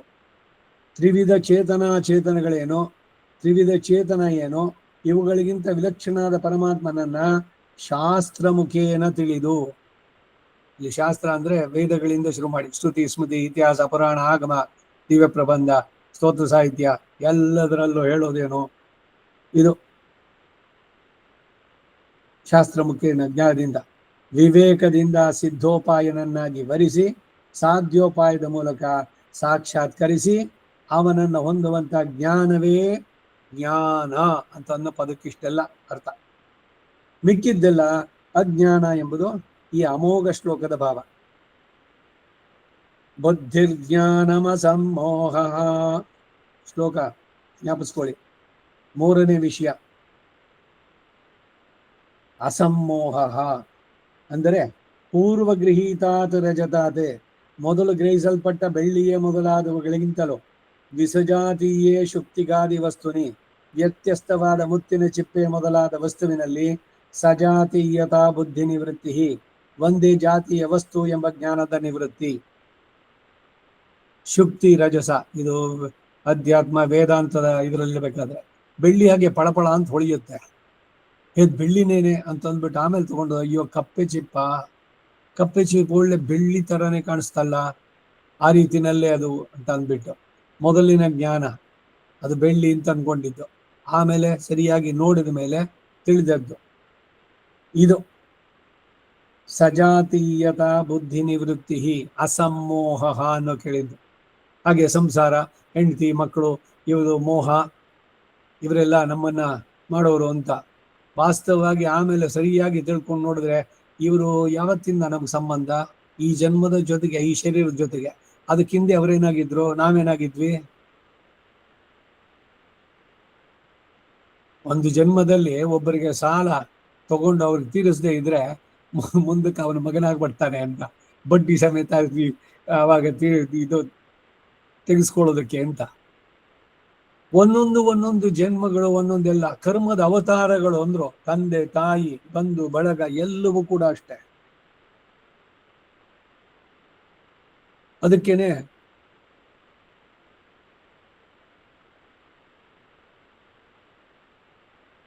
ಒನಕೆಯಿಂದ ಹೊಡಿಬೇಕು ಈ ಮೋಹವನ್ನ ಅಂತಾರೆ. ಮೋಹ ಮುದ್ಗರ ಅಂತಂದ್ರು. ಮುದ್ಗರ ಅಂದ್ರೆ ಒನಕೆ. ಇವರು ನಮ್ಮವರು, ಇವರು ನನ್ನವನು, ಈ ನನ್ನವರು ನಮ್ಮವರು ಎಲ್ಲ ಎಲ್ಲಿ ಬಂತು? ಹಿಂದೆ ಇತ್ತಾ ಇಲ್ಲ ಮುಂದಕ್ಕಿರುತ್ತಾ? ಈ ಶರೀರದೊಂದಿಗೆ ಆ ಸಂಬಂಧಗಳೆಲ್ಲ ಶರೀರ ಬಿಟ್ಟ ಮೇಲೆ ಹೋಯ್ತು. ಹಿಂದಿನ ಜನ್ಮದಲ್ಲಿ ಯಾವ ಶರೀರದಲ್ಲಿ ಇದ್ವಿ, ಅವಾಗ ಯಾರ ಅಪ್ಪ ಅಮ್ಮ ಆಗಿದ್ರು, ಎಲ್ಲ ಕರ್ಮದ ಕಾರಣ ಅವರವರ ಸಂಬಂಧಗಳು ಇವುಗಳೆಲ್ಲ ಬರುವಂತಹದ್ದು. ಇವೆಲ್ಲ ನಮ್ಮ ಕೈನಲ್ಲಿ ಇದೆಯೋ? ಇದು ಭಗವಂತ ಮಾಡುವಂತಹದ್ದು. ಈಗ ಏದನ್ನು ನಂಬೋದಿಲ್ಲ ನಾವೆಲ್ಲ, ಎಲ್ಲ ಆನ್ಲೈನ್ ನಲ್ಲಿ ನೋಡಿದೀವಿ. ಮ್ಯಾರೇಜು ಬ್ಯೂರೋ ಇದ್ರದ್ದಿದೆ ಅದರಲ್ಲಿ ಅಂತ ಬೇಕಾದಷ್ಟು ಹೆಣ್ಣು ಮಕ್ಕಳು ಅಥವಾ ಗಂಡು ಮಕ್ಕಳದ್ದು ಲಿಸ್ಟ್ ಇದೆ. ನೀವು ಅದ್ರಲ್ಲಿ ಯಾವುದೋ ನೋಡ್ಬಿಟ್ಟು ಇದಾಗ್ಬೋದೇನೋ, ಅವನ ಕ್ವಾಲಿಫಿಕೇಶನ್, ಅವನ ಹೈಟು, ಅವನ ಇದ್ರದ್ದು ಇದಾಗ್ಬೋದು, ಅಥವಾ ಅವಳು ನಿಮ್ಗೆ ಯಾವುದೋ ಒಂದ್ರ ಬಗ್ಗೆ ಇದಾಗ್ಬೋದೇನೋ ಅಂತಂದ್ಬಿಟ್ಟು ಅದನ್ನ ಸೆಲೆಕ್ಟ್ ಮಾಡ್ಕೊಂಡ್ರಲ್ಲ, ನಿಮ್ಗೆ ಆ ಪ್ರೇರಣೆ ಇದನ್ನ ಕೊಟ್ಟಿದ್ದು ಅವನು ಯಾರು? ನೀವು ಸೆಲೆಕ್ಟ್ ಮಾಡ್ಕೊಂಡ್ರಿ ಒಂದಷ್ಟು. ಇಂಥವ್ರಾಗ ಅಷ್ಟು ಜನರಲ್ಲಿ ಬಿಟ್ಬಿಟ್ಟು ಅದು ಯಾವುದೋ ಒಂದು ಇಲ್ಲ ಕ್ವಾಲಿಫಿಕೇಶನ್ ಸರಿಯಾಗಿದೆ, ಇಲ್ಲ ಅವರು ನಮ್ಮ ಇದಕ್ಕೆ ಬಂದ್ರು, ಏನೋ ಒಂದು ನೀವು ನೋಡಿ ಗಮನಿಸಿ ತಗೊಂಡು ಅವರನ್ನ ನೀವು ಸೆಲೆಕ್ಟ್ ಮಾಡ್ಕೊಳ್ಳೋದಕ್ಕೆ ಕಾರಣ ನಿಮಗೂ ಅವ್ರಿಗೂ ಹಿಂದಿನ ಯಾವುದೋ ಜನ್ಮದ ಒಂದು ಸಂಬಂಧ. ಅದನ್ನ ಭಗವಂತ ಉಂಟು ಮಾಡ್ತಾನೆ. ಹಾಗೆ ಸೆಲೆಕ್ಟ್ ಮಾಡ್ಕೊಂಡ್ರಲ್ಲಿ ಯಾವುದು ನಿಮಗೆ ನಿಜವಾಗ್ಲೂ ಸರಿಯಾಗತ್ತೆ? ಇದೆಲ್ಲ ಪ್ರಯತ್ನ ಆಗಿದೆ. ಹಿಂದೆ ಒಂದ್ಸಲಿ ಹೇಳಿದ್ದೆ ನಾನು, ಎಡ್ಗರ್ ಕೇಸಿ ಅನ್ನೋದ್ರಲ್ಲಿ. ಅವನು ಸುಪ್ತ ಪ್ರಜ್ಞೆನಲ್ಲಿ ಹೇಳಬೇಕಾದ್ರೆ ಯಾರು ಕೇಳ್ತಾರೆ, ನನಗೆ ಇವಳ ಜೊತೆ ಮದುವೆ ಆಗಿದ್ರೆ ಸರಿಯಾಗಿರ್ತಾನ, ನಾನು ಸಂತೋಷವಾಗಿರ್ತೀನೋ ಅಂತ. ಅದು ಪುತ್ರ ಅವನು ಹೇಳ್ತಾನೆ, ಅವಳೊಬ್ಳೆ ಅಲ್ಲ, ಇನ್ನೊಂದು 25 ಜನಕ್ಕೆ ಬೇಕಾದ್ರೆ ಹೇಳ್ತೀನಿ ನಾನು, ಎಲ್ಲರ ಜೊತೆ. ನೀನ್ ಹೆಣ್ಣಾಗಿದ್ದೆ, ಇಲ್ಲ ಅವಳು ಗಂಡಾಗಿದ್ದು, ಇಲ್ಲ ಅವಳು ಹೆಣ್ಣಾಗಿದ್ದು ನೀನು ಗಂಡಾಗಿದ್ದೆ, ಯಾವ್ಯಾವುದೋ ಜನ್ಮದಲ್ಲಿ ನಿಮ್ಗೆ ಆ ಕಾಂಟ್ಯಾಕ್ಟ್ಸ್ ಇತ್ತು, ಅದರಿಂದಾನೇ ನಿನಗೆ ಅವಳ ಜೊತೆಗೆ ಸೇರೋದು ಅಥವಾ ಅವಳ ಭೇಟಿನೋ ಒಂದು ಸಂಪರ್ಕನೋ ಹೀಗೆ ಇದು ಉಂಟಾಯ್ತು ಅಂತಂದ್ರೆ ಅದು. ಹಾಗಾದ್ರೆ ಮತ್ತೆ ಇದರಲ್ಲಿ ಯಾವುದು ನನಗೆ ತುಂಬಾ ಉತ್ತಮವಾದದ್ದು ಅದನ್ನು ನೀನು ಡಿಸೈಡ್ ಮಾಡ್ಬೇಕು. ಈ ಜನ್ಮದಲ್ಲಿ ನನ್ನ ಬಾಳು ಪರಿಪೂರ್ಣತೆಯ ಕಡೆಗೆ ಬರೋದಕ್ಕೆ ಅದು ಹಿಂಗಾಗುತ್ತೆ ಅಂತ. ಇದು ಅವನ ಎಡ್ಗರ್ ಕೇಸಿ ಕತೆ. ಆದ್ರೆ ನಮ್ಮಲ್ಲಿ ಹೇಗೆ, ಈಗ ಒಂದು ಜಾತಕ ನೋಡಿ ಸರಿಯಾಗಿ ಜಾತವನ್ನು ತಿಳಿಯುವಂತವನು ಜಾತಕ ಅನುಕೂಲ, ಗೋತ್ರ ಪ್ರವರ ಇರ್ಬೇಕಾದ್ರೆ ಯಾವ ಇದರಿಂದ ಬಂದವರು, ಲೀನಿಯೇಜ್ ಏನು, ಕನ್ಯಾ ವರೆಯತೆ ರೂಪಂ, ಮಾತಾ ವಿತ್ತಂ, ಪಿತಾ ಕುಲಂ, ಮೃಷ್ಟಾನ್ನಂ ಇತರೆ ಜನಾಃ. ಒಬ್ಬೊಬ್ರು ಯಾರ್ಯಾರು ನೋಡೋದು, ತಂದೆ ನೋಡೋದು ಯಾವ ಕುಲ ಶುದ್ಧವಾಗಿದೆಯಾ, ಇದಕ್ಕಾಗಿ ಗೋತ್ರ ಪ್ರವರಗಳು. ಇವತ್ತಿಗೆ ಇದೆಲ್ಲ ಬೇಕೇ ಇಲ್ಲ. ಆಗ ಆ ಸ್ಥಿತಿಗೆ ಬಂದಿದೆ. ಯಾಕೆ ಇದೆಲ್ಲ ಹೇಳ್ತಾ ಇದ್ರಿ? ಸಹೋತ್ರ ವಿವಾಹ ಹಿಂದೆ ಎಲ್ಲ ಹೇಳ್ತಾ ಇರಲಿಲ್ಲ. ಯಾಕೆ ಅಂದ್ರೆ ಎಲ್ಲಿಂದನೋ ಕೊಂಡಿ ಸೇರುತ್ತೆ, ಅದು ಅಣ್ಣ ತಮ್ಮಂತ, ಅಕ್ಕ ತಂಗಿ ಇವರು ಇದು ಮದುವೆ ಆಗುತ್ತೆ, ಮದುವೆ ಬಿಟ್ವೀನ್ ಕಸಿನ್ಸ್ ಅಂತ, ಇದಾಗಬಾರದು ಅಂತ. ವೈಜ್ಞಾನಿಕವಾಗಿ ಕೂಡ ರಿಲೇಷನ್ಸ್ಗಳಲ್ಲಿ ಮದುವೆ ಆದ್ರೆ ಬೇಡ ಅಂತ. ಈವನ್ ಸೋದರ ಮಾವನ ಮದುವೆ ಆಗೋದು ಕೂಡ it is not recommended medically. ಮಾನಸಿಕ ಅಥವಾ ಯಾವುದೋ ಅಂಗವ್ಯೂನತೆ ಇವುಗಳಿಂದ ಹುಟ್ಟೋದಾಗುತ್ತೆ ಮುಂದಿನ ಮಕ್ಕಳು ಸಂತತಿನಲ್ಲಿ ಅಂತ. ಈ ಎಲ್ಲ ಕಾರಣದಿಂದ ಅವೆಲ್ಲ ಹಿಂದೆ ಎಲ್ಲ ಇದೆಲ್ಲ ಹೇಗೆ ನೋಡ್ತಿದ್ರು? ಯಾವಾಗೇನು ಇಷ್ಟೆಲ್ಲ ವಿಜ್ಞಾನ ಮುಂದುವರಿಸಿರ್ಲಿಲ್ವೇ ಅಂತ ಅಂದ್ರೆ, ಅವರು ಜಾತಕ ಇವುಗಳು ನೋಡ್ಬೇಕಾದ್ರೇನೆ ಯಾರೋ ಎಲ್ಲೋ ಹುಟ್ಟಿದವಳು ಇನ್ನೊಬ್ಳು ಅಥವಾ ಅವನು ಪರಸ್ಪರ ಬೇರೆ ಬೇರೆ ಟೆಂಪರಮೆಂಟ್ಸು, ಅವರ ಸ್ವಭಾವ ಇವುಗಳು ಎಲ್ಲ ಬೇರೆ, ಹುಟ್ಟಿದಂತಹ ಇದು ಪರಿಸರ, ಇನ್ಫ್ಲೂಯೆನ್ಸು ಇವೆಲ್ಲ.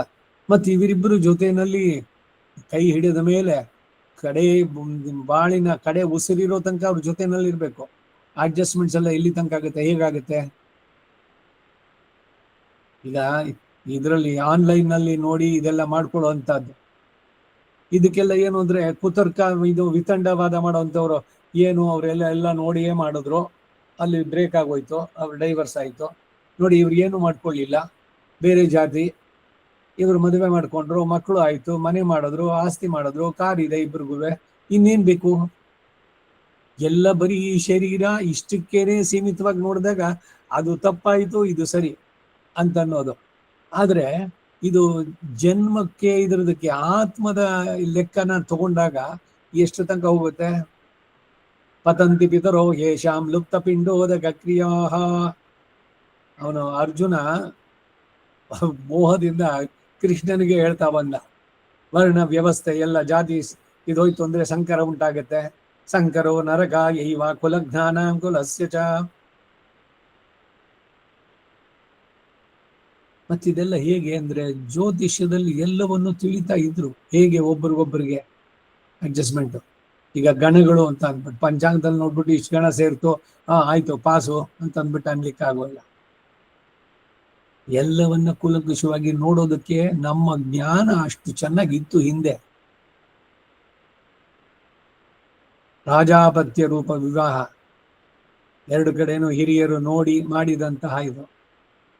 ಅವ್ರದ್ದು ನೋಡಿದ್ದು ಇವರಿಬ್ರು ಈ ಜನ್ಮದಲ್ಲಿ ಇಲ್ಲಿ ಚೆನ್ನಾಗಿ ಒಬ್ರಿಗೊಬ್ರಿಗೆ ಹೊಂದ್ಕೊಂಡಿದ್ರು ಅಷ್ಟೇ ಅಲ್ಲ, ಅದು ಮುಂದಿನ ಇವುಗಳಿಗೂ ಕೂಡ ಅದು ಇದು ಕಾರಣವಾಗುವಂತಹದ್ದು. ಆ ರೀತಿ ನೋಡಿ ಮಾಡ್ತಾ ಇದ್ದಿದ್ದು. ಸೊ ಅದರಿಂದ ಇಲ್ಲಿ ಮೂಲತಃ ಏನು ಅಸಮ್ಮೋಹ ಅಂತಂದಾಗ, ಕಪ್ಪೆ ಚಿಪ್ಪು ಮುತ್ತಿನ ಚಿಪ್ಪೇನೆ, ಅದರಲ್ಲಿ ಬೆಳ್ಳಿಯ ಇದನ್ನ ನೋಡಿದ್ದಲ್ಲ. ಸಜಾತೀಯದ ಬುದ್ಧಿ ನಿವೃತ್ತಿ, ಒಂದೇ ಜಾತಿಯ ವಸ್ತು ಎಂಬ ಜ್ಞಾನದ ನಿವೃತ್ತಿ. ನಾನು ಇಷ್ಟೊತ್ತು ತನಕ ಹೇಳಿದ್ದೆಲ್ಲ ಏನು ಅಂದ್ರೆ, ಸಂಸಾರದಲ್ಲಿ ಸುಖ ಇದೆ, ಇವರೆಲ್ಲ ನನ್ನ ಬಂಧುಗಳು, ಈ ಮೋಹ ಇದೆಯಲ್ಲ ಇದನ್ನು ತೆಗಿಬೇಕು. ಯಾಕೆ ಅಂದ್ರೆ ಇವನ್ ಪ್ರಾಣ ಹೋದಾಗ ತಗೊಂಡೋಗಿ ಸ್ಮಶಾನದಲ್ಲಿ ಇಟ್ಟು ಸುಟ್ಬಿಟ್ಟು ಆಮೇಲೆ ಹೋಗಿ ಎಲ್ಲರೂ ಸ್ನಾನ ಮಾಡಿ ಆಮೇಲೆ ಊಟ ಮಾಡ್ತಾರೆ. ಅಯ್ಯೋ ಹೋಗ್ಬಿಟ್ಟ ಅಂತ ದುಃಖ ಇರ್ಲಿ, ಅಯ್ಯೋ ನಾನು ಒಬ್ಬನ್ನೇ ಬಿಟ್ಬಿಟ್ಟು ಎಲ್ಲ ಒಟ್ಟೋದಲ್ಲ ಅಂತಂದ್ಬಿಟ್ಟು ಆ ಆತ್ಮ ಕೇಳಿದ್ರೆ, ಇಷ್ಟೇನಪ್ಪ ಸಂಬಂಧ, ಎಲ್ಲರಿಗೂ ಈಗ ನಮೋ ಬಂಧುಗಳೇ ಭಾಗಿಗಳೇ, ಉಲ್ಲಾಸವಿತ್ತವರೇ, ಮಾನವ ತೊಳೆದವರೇ, ಪೊಳ್ಳು ಜಗ ಸಾಕು ಬಾಳ್ ಎನಿಸಿ ಗುರುವಾದವರೇ, ಕೊಳ್ಳಿರಿ ನಮವೆನನು. ಹರಿಪುತ್ರ ಸತಿ ಮಿತ್ರ ಎಲ್ಲರೂ ಕರ್ಮದ ಅವತಾರಗಳು, ಕುರಿಯನಾಗಿಸಿ ನಿನ್ನ ಕಾಪಿಡುವ ಸಂಸಾರ ಉರಿ ಮಾರಿಯಾದೀತೋ. ವಿವೇಕ ಕೇಳಿದ್ದು, ಎಲ್ಲೇನು ಎಲ್ಲರೂ ದೂಷಿಸ್ಬೇಕು ಅಂತ ಹೇಳ್ತಾ ಇಲ್ಲ. ಈ ಸಂಬಂಧಗಳು ಇವೆಲ್ಲ ಏನು ಅಂದ್ರೆ ಎಲ್ಲ ಅಷ್ಟೇ. ಹಾಗಾದ್ರೆ ನಾವೇನ್ ಮಾಡ್ಬೇಕು ಅಂದ್ರೆ ಕರ್ತವ್ಯದ ದೃಷ್ಟಿಯಿಂದ ಎಲ್ಲ ಕಡೆ ಮಾಡ್ಬೇಕು. ಎಲ್ಲ ಸಂಬಂಧ ಯಾರನ್ನು ನೀವು ಮಾತಾಡ್ಸೋದೇ ಬೇಡ. ಹಾಗಾದ್ರೆ ಇವ್ರನ್ನ ಅಯ್ಯೋ ಎಲ್ಲರೂ ಅಷ್ಟೇ ಬಿಟ್ಟು ಹೋಗೋರು ಮಾಡೋರು ಅಂತಲ್ಲ, ಎಷ್ಟೋ ಅಷ್ಟು. ಆದ್ರೆ ನಿಜವಾದ ಸಂಬಂಧ ಭಗವಂತನ ಜೊತೆ ಬೆಳೆಸ್ಕೋಬೇಕು. ಅದು ಬೆಳೆಸ್ಕೋಬೇಕಾದ್ರೆ ಇದರಲ್ಲಿ ಇಲ್ಲ ಅನ್ನೋದನ್ನು ತಿಳಿಬೇಕು. ಅದಕ್ಕಾಗಿ ಇಷ್ಟೆಲ್ಲ ವಿವರಣೆಗಳು. ಮುತ್ತಿನ ಚಿಪ್ಪಿನಲ್ಲಿ ಬೆಳ್ಳಿ ಎಂಬ ಭ್ರಮದ ನಿವೃತ್ತಿ, ಸಂಸಾರದಲ್ಲಿ ಸುಖ ಇದೆ ಅನ್ನುವಂಥದ್ದು ಭ್ರಮೆ, ಅದರ ನಿವೃತ್ತಿ ಆಗಬೇಕು.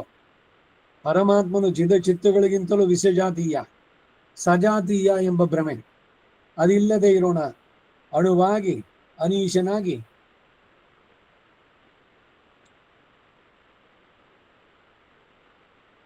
ಅಣುವಾಗಿ ಅನೀಶನಾಗಿ, ಇದು ಆತ್ಮದ ಸ್ವರೂಪ ಕೇಳ್ತಾ ಇರೋದು. ಪರತಂತ್ರನಾಗಿರುವ ಜೀವನು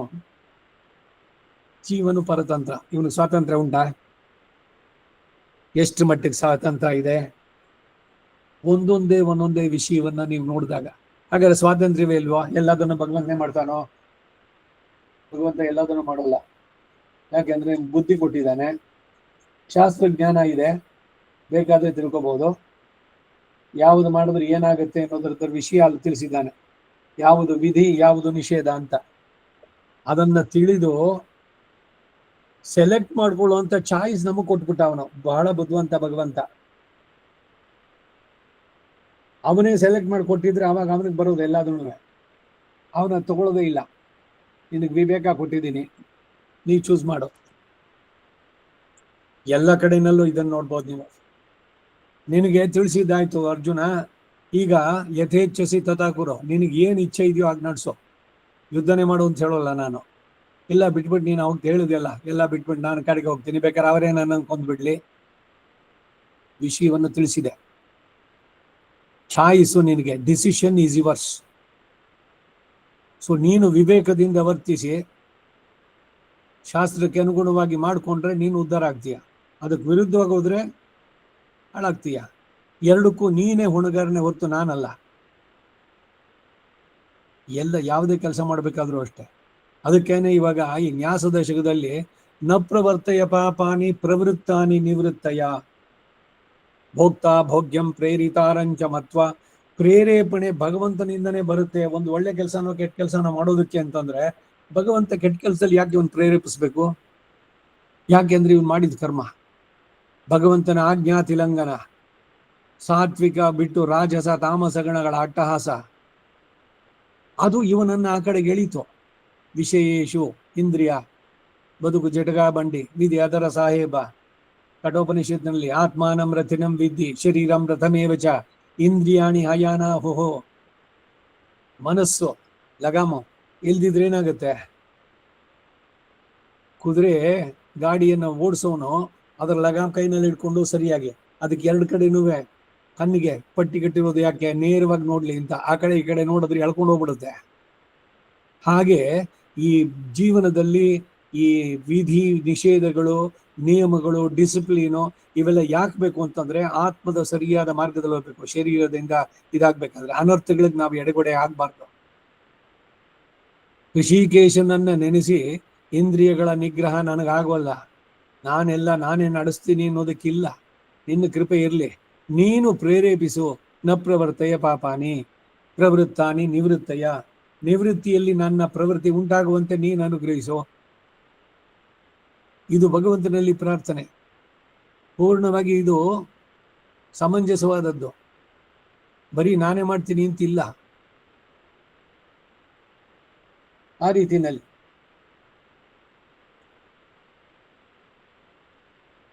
ಅನೀಶನಾಗಿ ಪರತಂತ್ರನಾಗಿರುವ ಜೀವನು ವಿಭುವಾಗಿ ಈಶನಾಗಿ ಸ್ವತಂತ್ರನಾಗಿರುವ ಪರಮಾತ್ಮನು ಸಜಾತೀಯರು ಎಂದು ಭಾವಿಸುವಂತಹದ್ದು. ನಾನು ಭಗವಂತ ಎಲ್ಲ ಒಂದೇ. ಸೋಹಂ ಭಾವೇನ ಪೂಜೆಯೇ ತಂದ್ರವರು ಅದ್ವೈತಿಗಳು. ಸಹ ಅಹಂ, ಅವನೇ ನಾನು. ತತ್ ತ್ವಮಸಿ, ತತ್ ಅಂದ್ರೆ ಪರಬ್ರಹ್ಮ, ತ್ವಂ ನೀನು ಅಸಿ ಆಗಿದ್ದೀಯ. ಶ್ವೇತಕೇತು ಉಪನಿಷತ್ನಲ್ಲಿ ಹೇಳಿದ್ದೇನೋ ಅರ್ಥ ತಿರುಗಿಸಿದ್ದೇನೋ. ನಾವೇ ಭಗವಂತನಾಗೋದಕ್ಕೆ ಸಾಧ್ಯವೋ? நம்மாழ்வார் ಹೇಳಿದ್ರು, ಕೂಡಿತ್ತಾಹಿಲ್ ನಲ್ಲುರೈಪು ಕೂಡಾಮಯೇ ಕೂಡಿನಾಳ್. ಯೋಗಿಗಳು ಇವರುಗಳು ಎಲ್ಲ ದಾರಿ ತಪ್ಪುದ್ರು ಅಂತಾರೆ ಅಲ್ಲಿ நம்மாழ்வார். ಇವನೇ ಭಗವಂತನಾಗೋದಕ್ಕೆ ಸಾಧ್ಯನೋ? ಇಲ್ಲಷ್ಟೇ ಅಲ್ಲ, ಮೋಕ್ಷದಲ್ಲಿ ಹೋದ್ರು ಇವನೇ, ಅವನೇನೆ. ಇವನು ಸ್ವರೂಪ ತಿಳಿದ್ರೆ ಅವನು ಕೈಂಕರ್ಯ ಮಾಡೋದನ್ನ ಚೆನ್ನಾಗಿ ಮಾಡ್ತಾನೆ. ತನ್ನನ್ನು ಯಥಾರ್ಥವಾಗಿ ತಿಳಿದವನು. ಜ್ಞಾನ ಆನಂದಮಯ ಆತ್ಮ ಶೇಷೋ ಹಿ ಪರಮಾತ್ಮನಃ. ಅದರಿಂದ ಸ್ವತಂತ್ರಾತ್ಮ ಭ್ರಮೆ, ಭಗವಂತನು ನಾನು ಒಂದು ಅನ್ನುವಂಥ ಭ್ರಮೆ, ಎಲ್ಲ ದೇವರು ಒಂದೇನೆ. ಅನೇಕ ಬಾರಿ ಈ ಉದಾಹರಣೆ ಹೇಳಿದ್ದೀನಿ ನಾನು. ಈಗ ನನ್ನ ಪತಿಯಾದವನು ಗಂಡು, ಅವನ ಫ್ರೆಂಡ್ಸ್ಗಳು ಗಂಡಸರೇನೆ. ಇವನ್ ಜೊತೆ ಮಲಗಿದ್ರೇನು, ಅವನ ಜೊತೆ ಮಲಗಿದ್ರೇನು, ಎಲ್ಲ ಸಮಾನವಾಗಿ ನೋಡುವಂತಹದ್ದು ಆಗತ್ತೇನು? ಹಾಗೆ ಭಕ್ತಿಯಲ್ಲೂ ವ್ಯಭಿಚಾರ ಕೂಡುದು, ಬೇರೆ ದೇವತೆಗಳನ್ನು ನಿಂದಿಸೋದಲ್ಲ. ಪಾತಿವೃತ್ಯ ಎಷ್ಟು ಮುಖ್ಯವೋ ಹಾಗೆ ಭಕ್ತಿಯಲ್ಲೂ ಕೂಡ ಈ ನಿಷ್ಠೆ, ಏಕನಿಷ್ಠೆ ಅನ್ನೋದು ಬಹಳ ಮುಖ್ಯವಾಗಬೇಕು. ಅವ್ಯಭಿಚರಿತ ಭಕ್ತಿ ಅಂತ ಹೇಳ್ತಾನೆ ಭಗವಂತ. ಕೃಷ್ಣನೇ ಹೇಳೋ ಮಾತಿದು. ಅನ್ಯಾಯೇನ ಆರ್ಜಿತಂ ವಿತ್ತಂ, ಸರಿಯಾದ ಮಾರ್ಗದಲ್ಲಿ ಸಂಪಾದನೆ ಮಾಡದಿದ್ರೆ. ಈಗ ವೇಷಿಯಾದವಳು ಸಂಪಾದನೆ ಮಾಡ್ತಾಳೆ, ಅದು ಒಂದು ಸಂಪಾದನೆಯೇ, ಅದಕ್ಕೆ ಗೌರವ ಇದೆಯಾ? ಹಾಗೆ ಯಾರನ್ನೋ ಮೋಸ ಮಾಡಿ, ಯಾರ್ದೋ ಮನೆ ಮುರಿದು ಆ ಆಸ್ತಿಯನ್ನು ಸಂಪಾದನೆ ಮಾಡಿದ್ರೆ ಅದು ಸಂಪಾದನೆ ಆಗತ್ಯೆ? ಇವೆಲ್ಲ ಯಾಕೆ ಇಷ್ಟೆಲ್ಲ ಅಂದ್ರೆ, ಅಸಮ್ಮೋಹ ಅನ್ನೋದಕ್ಕೆ ವಿವೇಕ ಬೇಕು. ಮೋಹ ಯಾವುದು ಅಲ್ಲವೋ, ಯಥಾರ್ಥವಾದ ಜ್ಞಾನ ಅಲ್ಲವೋ, ಅದನ್ನ ನಾವು ಶರೀರವೇ ನಾನು ಅನ್ನೋ ಭ್ರಮೆ. ಇವರೆಲ್ಲ ನನ್ನ ಬಂಧುಗಳು, ಎಲ್ಲರೂ ನಮ್ಮವರು. ಈ ಇದರಲ್ಲಿ ಕೊಂಕಣಿಗಳಲ್ಲಿ ಬ್ಯಾಂಕ್ ಹೋದು ಇದರಲ್ಲಿ ಹಂಚಿಗಲೆ ಅಂತ, ಇವ್ರು ನಮ್ಮವರು ಅಂತ. ಅವ್ರು ಎಲ್ಲರೂ ಹೋದ್ರೆ ಕೊಂಕಣಿನಲ್ಲಿ ಮಾತಾಡ್ಬಿಟ್ರು, ಓ ನಮ್ಮವ್ರು ಸಿಕ್ಕಿದ್ರು ಅಂತ. ನೀವು ಜೊತೆನಲ್ಲಿ ಎಷ್ಟೇ ಕ್ಲೋಸ್ ಆಗಿರಿ, ನಿಮ್ಮನ್ನು ಬಿಟ್ಟರು ಅವ್ರ ಜೊತೆ ಕೊಟ್ಟೋದ್ರು ಅವರು. ಹಾಗೆ ನಮ್ಮವರು ನಮ್ಮವರು ಅನ್ನೋ ಭಾವ. ಇಲ್ಲಿ ಅರ್ಜುನನಿಗೆ ಯಾಕೆ ಇಷ್ಟೊಂದು ದುಃಖ ಉಂಟಾಯ್ತು ಮೊದಲನೇ ಅಧ್ಯಾಯದಲ್ಲಿ? ಇವರೆಲ್ಲ ನಮ್ಮವರು, ನನ್ನ ಆಚಾರ್ಯರು, ನನ್ನ ತಾತ ಇದ್ದಾರೆ, ಅವ್ರ ತೊಡೆ ಮೇಲೆ ನಾನು ಆಡಿ ಬೆಳೆದವನು, ನನ್ನ ಬಂಧುಗಳು ಎಲ್ಲರೂ ಅವರೇನೆ. ಇವರೆಲ್ಲ ನನ್ನವರು, ಅವರೆಲ್ಲ ಈಗ ನನ್ನಿಂದ ಕೊಲ್ಲಲ್ಪಡ್ತಾರೆ ಅನ್ನುವಂಥ ಓವರ್ ಕಾನ್ಫಿಡೆನ್ಸು. ಇದೆರಡರಿಂದ ಅವನಿಗೆ ದುಃಖ. ಅಯ್ಯೋ, ನಾನು ಇವ್ರನ್ನ ಕೊಂದುಬಿಟ್ರೆ ನಾಳೆ ದಿವಸ ಯಾರ ಹತ್ರ ಹೋಗಿ ನಾನು ಯುದ್ಧವನ್ನ ಮಾಡಿ ಇಷ್ಟು ಜನರನ್ನ ಮುಗಿಸಿ ವಿಜಯಿಯಾಗಿ ಬಂದೆ ಅಂತ ಯಾರ ಹತ್ರ ಹೇಳ್ಕೋಬೇಕು? ಈ ಮೋಹ ಇದೆಯಲ್ಲ, ಅದು ಅವನಿಗೆ ವಿಷಾದಕ್ಕೆ ಕಾರಣವಾಗಿದ್ದು. ಅರ್ಜುನ ವಿಷಾದ ಯೋಗದಲ್ಲಿ ಬಂದಿದ್ದದು. ಎರಡನೇ ಅಧ್ಯಾಯಕ್ಕೆ ಬಂದಾಗ ಕಾರ್ಪಣ್ಯ ದೋಷೋಪಹತ ಸ್ವಭಾವ ಪೃಚ್ಛಾಮಿತ್ವ ಧರ್ಮ ಸಮ್ಮೂಢಚೇತಾ ಯತ್ಸೇಯಸ್ಯಾತ್ ನಿಶ್ಚಿತಂ ಬ್ರೂಹಿ ತನ್ಮೇ. ಯಾವಾಗ ಇವನು ಶರಣ ಆದನೋ ಆವಾಗ ಮೊದಲನೇ ಕೆಲಸ ಮಾಡಿದ್ದು ಕೃಷ್ಣ ಈ ದೇಹವೇ ಆತ್ಮ ಅನ್ನೋ ಭ್ರಮೆ ಅವನಿಗೆ ಬಿಡಿಸಿದ್ದು. ದೇಹ ಅಂದ್ರೇನು, ಆತ್ಮ ಅಂದ್ರೇನು, 72 ಶ್ಲೋಕಗಳು. ಅದರಲ್ಲಿ ಆ 7ನೇ ಶ್ಲೋಕದಿಂದ ಮುಂದಕ್ಕೆ ಗೀತೋಪದೇಶ ನಿಜವಾಗ್ಲು ಆರಂಭವಾಗ್ಬೇಕಾದ್ರೆ. ಯಾಕೆ ಇಷ್ಟೆಲ್ಲ ವಿವರಣೆ ಅಂತಂದ್ರೆ, ಈ ಅಸಮ್ಮೋಹ ಅನ್ನೋದು ಬಹಳ ಬಹಳ ಮುಖ್ಯವಾದಂತಹ ಒಂದು ಇದು. ಪ್ರಪಂಚದಲ್ಲಿ ಎಲ್ಲರ ಜೊತೆನಲ್ಲಿ ವ್ಯವಹಾರ ಏನಿದ್ರು ಕೂಡ ಮೋಹದಿಂದ ಬೇಡ. ಈ ನಾನು ನಂದು ನೀರ್ ನುವದೆನ್ನಿವೈ ಬೇರ್ ಮೊದಲ್ ಮಾಯ್ತು, ಬೇರೆ ಸಮೇತ ಗೀತಾಗಿ ಎಲ್ಲರನ್ನು ದ್ವೇಷ ಮಾಡಿ ಅವರನ್ನ ಮಾತಾಡಬೇಡಿ ಅನ್ನೋ ಸಂದೇಶ ಕೊಡ್ತಾ ಇಲ್ಲ ಇಲ್ಲಿ. ಲೋಕದಲ್ಲಿ ಎಲ್ಲರಂತೆ ನೀವು ವ್ಯವಹರಿಸಿ, ಆದ್ರೆ ಯಾರ ಜೊತೆನಲ್ಲಿ ಹೊಂಟ್ಕೊಳ್ಳೋದು ಬೇಡ. ಹಲಸಿನ ಹಣ್ಣು ತಿನ್ಬೇಕು, ಅದರಂಟು ಕೈಗೆ ಹೊಂಟ್ಕೋಬಾರ್ದು. ಹಾಗೆ ಬಾಳಿನಲ್ಲಿರ್ಬೇಕು, ಇದ್ದು ಇರದವಲ್ ಪದ್ಮ ಪತ್ರಮಿವಾಂಬಸಾಂ, ಇದೇನೆ ತಾವರೆ ಎಲೆ ನೀರಿನಲ್ಲಿದ್ರು ಕೂಡ ಅದಕ್ಕೆ ಏನು ಕೊಳೆಯೋದಿಲ್ಲ. ಅದು ಮೇಲೆ ಬಿದ್ದ ನೀರನ್ನ ತೆಗಿರಿ, ಮುತ್ತಿನ ಹನಿಗಳಂತೆ ಬಿದ್ದೋಗುತ್ತೆ. ಹಾಗೆ ಸಂಸಾರದಲ್ಲಿ ಇದ್ದು ಇರದವಲ್,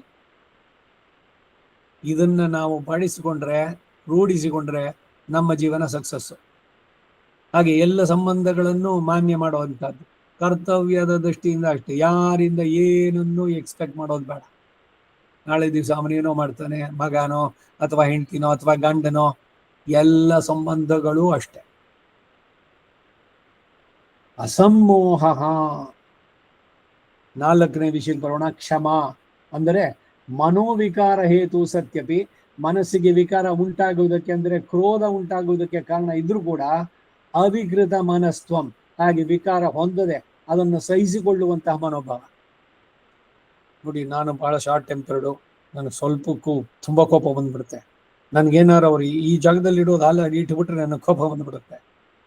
ನನಗೆ ಕೋಪ ಬಂದ್ಬಿಡುತ್ತೆ ಅಂತ ಹೇಳ್ಕೊಳ್ಳೋದ್ರಲ್ಲಿ ದೊಡ್ಡತನ ಇಲ್ಲ. ನನ್ನ ಕೋಪ ಬಂದ್ರೆ ನಾನು ಮನುಷ್ಯನೇ ಅಲ್ಲ, ಖಂಡಿತ ಮೃಗವೇ ನೀನು, ಅದ್ರಲ್ಲಿ ಸಂದೇಹವೇ ಇಲ್ಲ. ಅದನ್ನ ಹೇಳ್ಕೊಳ್ಳೋದ್ರಲ್ಲಿ ಏನ್ ಸಂತೋಷನಾ ಅಥವಾ ಅದೊಂಥರ ಕ್ರೆಡಿಟಾ? ನಮಗೆ ನಾಚ್ಕೊಳ್ಬೇಕು ಅವ್ರು ಹೇಳ್ಬೇಕಾದ್ರೆ. ನನ್ನ ಕೋಪನ ನಿಗ್ರಹಿಸೋಕೆ ಆಗೋಲ್ಲ ಅಂತ ಹೇಳಿದ್ರೆ, ಕೋಪವನ್ನ ನಿಗ್ರಹಿಸಬೇಕು. ಇದು ಏನೋ ನನ್ನ ಸ್ವಭಾವದಲ್ಲಿ ಇದೊಂದು ಒಂದು ಪ್ರೆಸ್ ಪಾಯಿಂಟ್ ಅಂತ ಹೇಳ್ಕೊಳಕ್ ಹೋಗ್ತಾರಲ್ಲ, ಮೂರ್ಖತನ ಇದು. ಸಹಿಸಿಕೊಳ್ಳಬೇಕು. ತಾಳಿದವನು ಬಾಳಿಯಾನೋ ಎಸ್ ಸಮುತ್ಪದಿತಂ ಕ್ರೋಧಂ ಕ್ಷಮಯ ಇವ ನಿರಸ್ಯತಿ ಎಂಬಲ್ಲಿ ಸುಂದರಕಾಂಡ 55:7. ಮಹರ್ಷಿಯು ಕ್ಷಮಾ ಶಬ್ದದ ಈ ಅಭಿಪ್ರಾಯವನ್ನ ಬಹಳ ಚೆನ್ನಾಗಿ ಪ್ರದರ್ಶಿಸ್ತಾರೆ. ಕ್ರೋಧದ ವೇಗವನ್ನು ತಡೆಯುವುದು ಕ್ಷಮೆ ಎಂದು ಭಾವ. ಕೋಪ ಬಂದಾಗದಕ್ಕೆ ಮಾತಾಡ್ಬೇಡಿ. ಕೋಪದಲ್ಲಿ ಕುಯ್ಕೊಂಡು ಮೂಕು ಮಧ್ಯೆ ಅದನ್ನ ಸೇರ್ಸೋಕ್ಕಾಗಲ್ಲ. ಈಗೇನೋ ಆಗ್ಬೋದು, ತಗೊಂಡೋಗಿ ಕ್ಷಣ ತಗೊಂಡೋದ್ರೆ ಪ್ಲಾಸ್ಟಿಕ್ ಸರ್ಜರಿ ಮಾಡಿ ಮತ್ತೆ ಎಲ್ಲ ಇದನ್ನು ಮಾಡಿ ಮೈಕ್ರೋ ಸರ್ಜರಿಗಳಲ್ಲಿ ಇದು. ಕೋಪದಲ್ಲಿ ಬಂದಾಗ ಮಾತಾಡೋದು ಬೇಡ. ಬಹಳ ವಿವೇಕವಾಗಿ ಇದು ನಾವು ನಡೆಸಬಹುದಂತದ್ದು. ಹೇಗೆ ನಿಗ್ರಹ?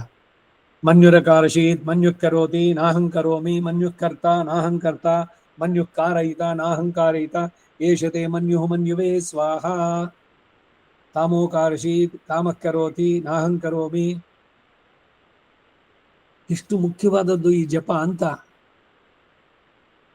ಕೈಶ್ಯಾಂ ಪೌರ್ಣಮಾಸ್ಯಾಂ ಅಧ್ಯಾಯೋತ್ಸರ್ಜನ ಅಕರ್ಣ ಪ್ರಾಯಶ್ಚಿತ್ತಾರ್ಥಂ ಕಾಮೋಕಾರಶೀತ್ ಮನ್ಯುರಕಾರಶೀತ್ ಇದು ಮಂತ್ರ ಜಪಂ ಕರಿಷ್ಯ. ಎಷ್ಟು ಮಾಡ್ಬೇಕು?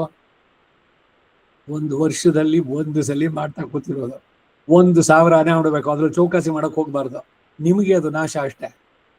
ಅಯ್ಯೋ ಟೈಮ್ ಇಲ್ಲ ಮಾಮ, ಪತ್ ಪಣ್ಣಿಡ್ರೆ ಯಾರು ಉದ್ಧಾರಕ್ಕೆ ಹೋಗ್ಬೇಕು? ಅರ್ಜೆಂಟ್ ಆಫೀಸ್ಗೆ. ಅವತ್ತು ಬೇರೆ ದಿವಸ ಅವನು ಯಾವನೋ ಕ್ರಿಶ್ಚಿಯನ್ನೋ ಮುಸ್ಲಿಮೋ ಅವನ ಮಗನ ಬರ್ತ್ಡೇಗೆ ಇವ್ರು ರಜಾ ಹಾಕ್ಬಿಟ್ಟು ಆಫೀಸ್ಗೆ ಹೋಗಕ್ಕಾಗತ್ತೆ? ನಮ್ಮ ಶ್ರದ್ಧೆ ಎಷ್ಟು ಮಟ್ಟಿಗೆ? ಉಪಕರ್ಮದ ದಿವಸ ಹಳೆ ಪೂನೋಲ್ ತೆಗೆದುಬಿಟ್ಟು ಹೊಸ ಪೂನೋಲ್ ಹಾಕೊಂಡು ಇಡ್ಲಿ ಒಬ್ಬಟ್ಟು ತಿಂದುಬಿಟ್ರೆ ಆಗೋಯ್ತು ಸೆಲೆಬ್ರೇಷನ್. ನಾವು ಆಫೀಸ್ಗೆ ಹೋಗ್ಬೇಕು ಅವತ್ತು. We cannot. ಎಷ್ಟು ಶ್ರದ್ಧೆ ನಮಗೆ ಅಂತ. ಈ ಕಾಮೋಕಾರಶೀತ್ ಮನ್ಯುರಕಾರಶೀತ್ ಜಪ ಎಷ್ಟು ಮುಖ್ಯ. ಪ್ರಥಮೋಪಕರ್ಮ ಮಾಡ್ಕೊಳ್ಳೋರಿಗೆ ಅದಿಲ್ಲ, ಕಾಮೋಕಾರಶೀತ್ ಜಪ ಇಲ್ಲ. ಯಾಕೆಂದ್ರೆ ನೀನು ಆರಂಭನೆ ಮಾಡಿಲ್ಲ. ಅಧ್ಯಯನ ಹೋಮ ಶುರು ಮಾಡ್ಕೊಂಡು ಆಮೇಲೆ ಆಗ್ಬೇಕು. ಆದ್ರೆ ಪ್ರತಿದಿನ ಸಂಧ್ಯಾ ಎಣ್ಣೆಯಲ್ಲಿ ಸಂಧ್ಯಾ ಉಪಸ್ಥಾನದಲ್ಲಿ ತ್ರಿಕಾಲದಲ್ಲೂ ಕೂಡ ಕಾಮೋಕಾರಶೀತ್ ಮನ್ಯುರಕಾರಶೀತ್ ಇದೆಯಲ್ಲ.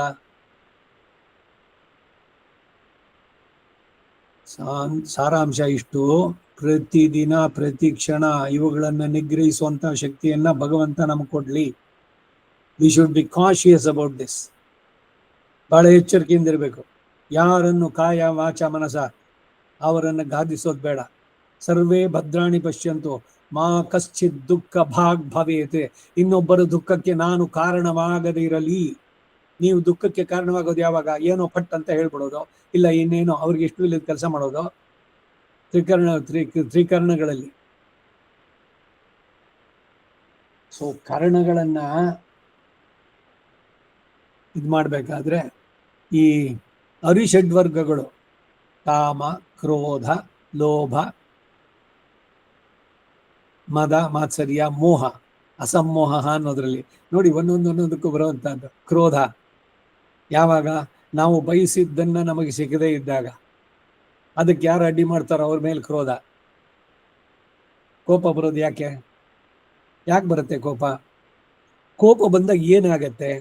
ನಿಮ್ಮ ಮಾನಸಿಕ ಸ್ಥಿತಿಯನ್ನ ಸ್ವಲ್ಪ ಅನಲೈಸ್ ಮಾಡಿ ನೋಡಿ.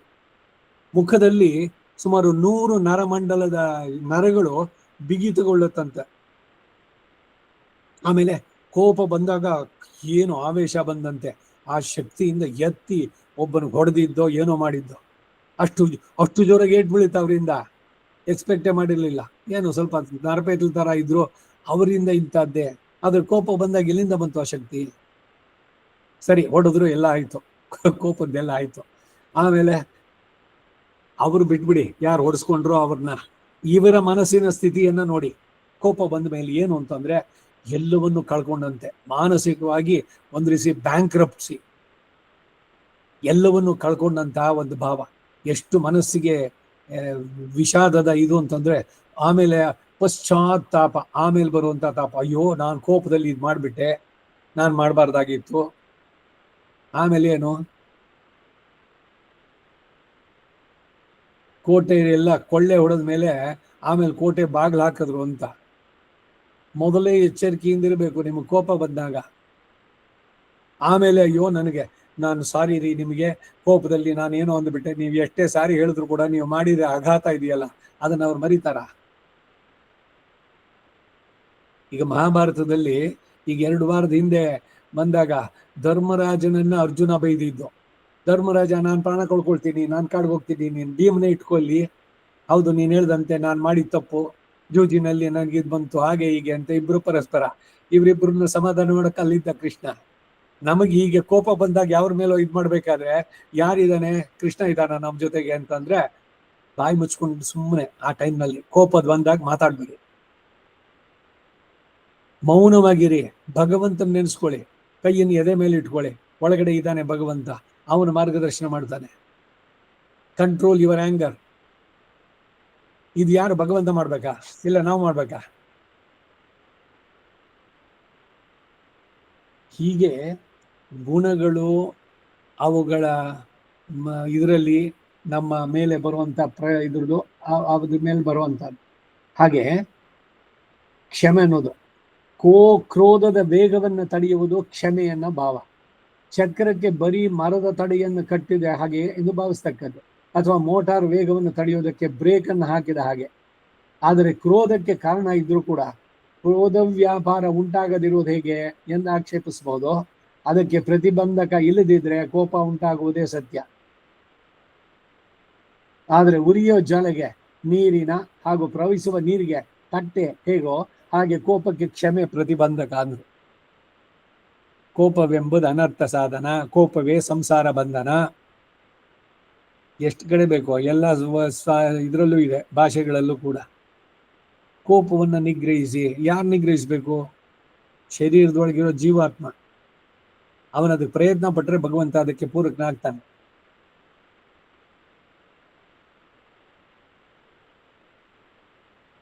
ಡೀಪ್ ಬ್ರೆತ್ಸ್ ತಗೊಳ್ಳಿ ಕೋಪ ಬಂದಾಗ, ದೀರ್ಘವಾದ ಉಚ್ಛ್ವಾಸ ನಿಶ್ವಾಸ, ಪೂರಕ ಇದು, ಕಾನ್ಸಂಟ್ರೇಟ್ ಆನ್ ಯುವರ್ ಬ್ರೀದಿಂಗ್. ಪೂರಕ, ರೇಚಕ, ಇವುಗಳ ಕಡೆ ಗಮನ ಕೊಡಿ. ಅವರನ್ನು ನೋಡಿಸ್ಕೊಂಡು ಅವ್ರು ನೋಡ್ತಾ ಇದ್ರೆ ನನಗೆ ಕೋಪ ಇನ್ನೂ ಏರ್ತಾ ಇದೆ, ಅದು ಏರೋಗಿ ಬಿಡಬೇಡಿ. Control your anger, you should control. ಬೇರೆ ಯಾರೋ ನೀವು ಇಲ್ಸಕ್ಕಲ್ಲ. ಇಲ್ಲ ನೀವು ಕೈನಲ್ಲಿ ಹಿಡಿದ್ರಿ, ಇಲ್ದಿದ್ರೆ ಅವನು ಇವತ್ತು ಮುಗಿಸ್ಬಿಡ್ತಿದ್ದೆ. ಆಮೇಲೆ ಏನು, ಮೊದಲು ಮಾತು ಶುರುವಾಗಿ ಆಮೇಲೆ ಅವರ ಅಪ್ಪ ಅಲ್ಲಿಗೆ ಶುರುವಾಗಿ ಕಡೆಗೆ ನಮ್ಮಪ್ಪನ ಬಗ್ಗೆ ಮಾತಾಡಬೇಡ, ಇಲ್ಲ ನಮ್ಮಮ್ಮನ ಬಗ್ಗೆ ಮಾತಾಡಬೇಡ. ಏನು ಒಬ್ಬರಿಗೊಬ್ಬರಿಗೆ ವಿವೇಕ ಇಲ್ಲದೆ ಇದನ್ನ ತಮಾಷೆ, ಅದೇ ಕೋಳಿ ಜಗಳ ತರ ಬೇರೆಯವರೆಲ್ಲ ಸೆತ್ಕೊಂಡು ನೋಡೋದು. ಆಮೇಲೆ ಇನ್ನೇನು ಕೈ ಮಿಲಾಸ್ ಹೊಡಿಬೇಕು ಅಂತಂದಾಗ ಅವ್ರು ಬಂದು ಇವ್ರನ್ನ ಇಟ್ಕೊಳ್ಳೋದು. ಇವ್ರು ನೀವು ನಿಬಿಡಿ, ನಾನು ಇವತ್ತು ಮುಗಿಸ್ಬಿಡ್ತೀನಿ, ಏನಾರಾಗ್ಲಿ, ನಾನು ಜೈಲಿಗೆ ಹೋದ್ರು ಸರಿ. ಎಲ್ಲೋಯ್ತು ನಿಮ್ ವಿವೇಕ, ಎಲ್ಲೋಯ್ತು ಅವಾಗ? ಅದರಿಂದ ಬೇರೆಯವರು ಬಂದು ನಿಮ್ ಕೈ ಹಿಡಿದು ಎಳೆದು ತಡಿಸೋದಲ್ಲ. You should control. ನಿಯಮನ ಮಾಡಬೇಕಾದ್ದು, ಬ್ರೇಕ್ ಹಾಕಬೇಕಾಗಿರೋ ನಾವು ವೆಹಿಕಲ್ನಲ್ಲಿ ಹೋಗ್ತಾ ಇದ್ವಿ, ಸೈಕಲ್ಲು ಸ್ಕೂಟ್ರಲ್ಲೋ, ಮುಂದೆ ಏನೋ ಚರಂಡಿನೋ ಹಳ್ಳನೋ ಇದೆ ಅಂದ್ರೆ ಬ್ರೇಕ್ ಹಾಕಬೇಕು. ಹಾಗೆ ಈ ಕೋಪದ ವೇಗ ಅದು ತೀವ್ರವಾಗೋದಕ್ಕೆ ಬಿಡಬಾರ್ದು. We must control that.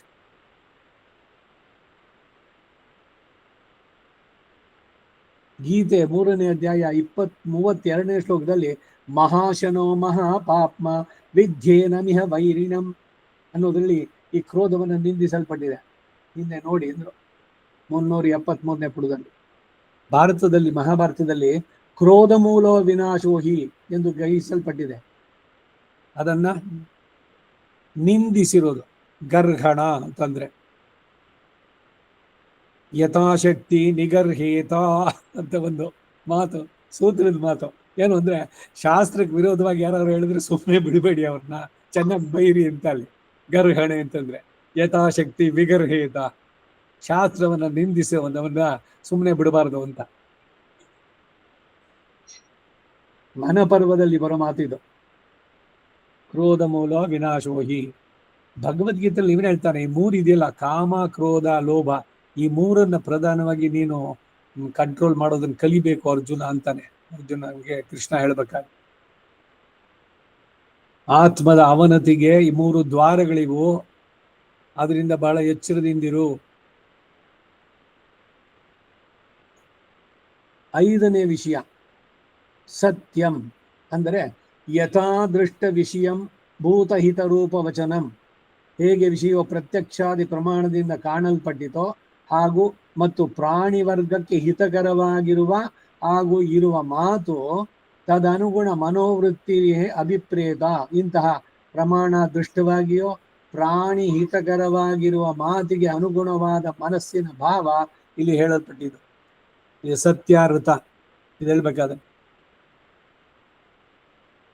ಬಹಳ ಬಹಳ ಸೂಕ್ಷ್ಮವಾಗಿ ಎಷ್ಟರ ಮಟ್ಟಿಗೆ ಹೇಳುವಂತಹದ್ದು ಅಂತ. ಇದು ಸತ್ಯವನ್ನು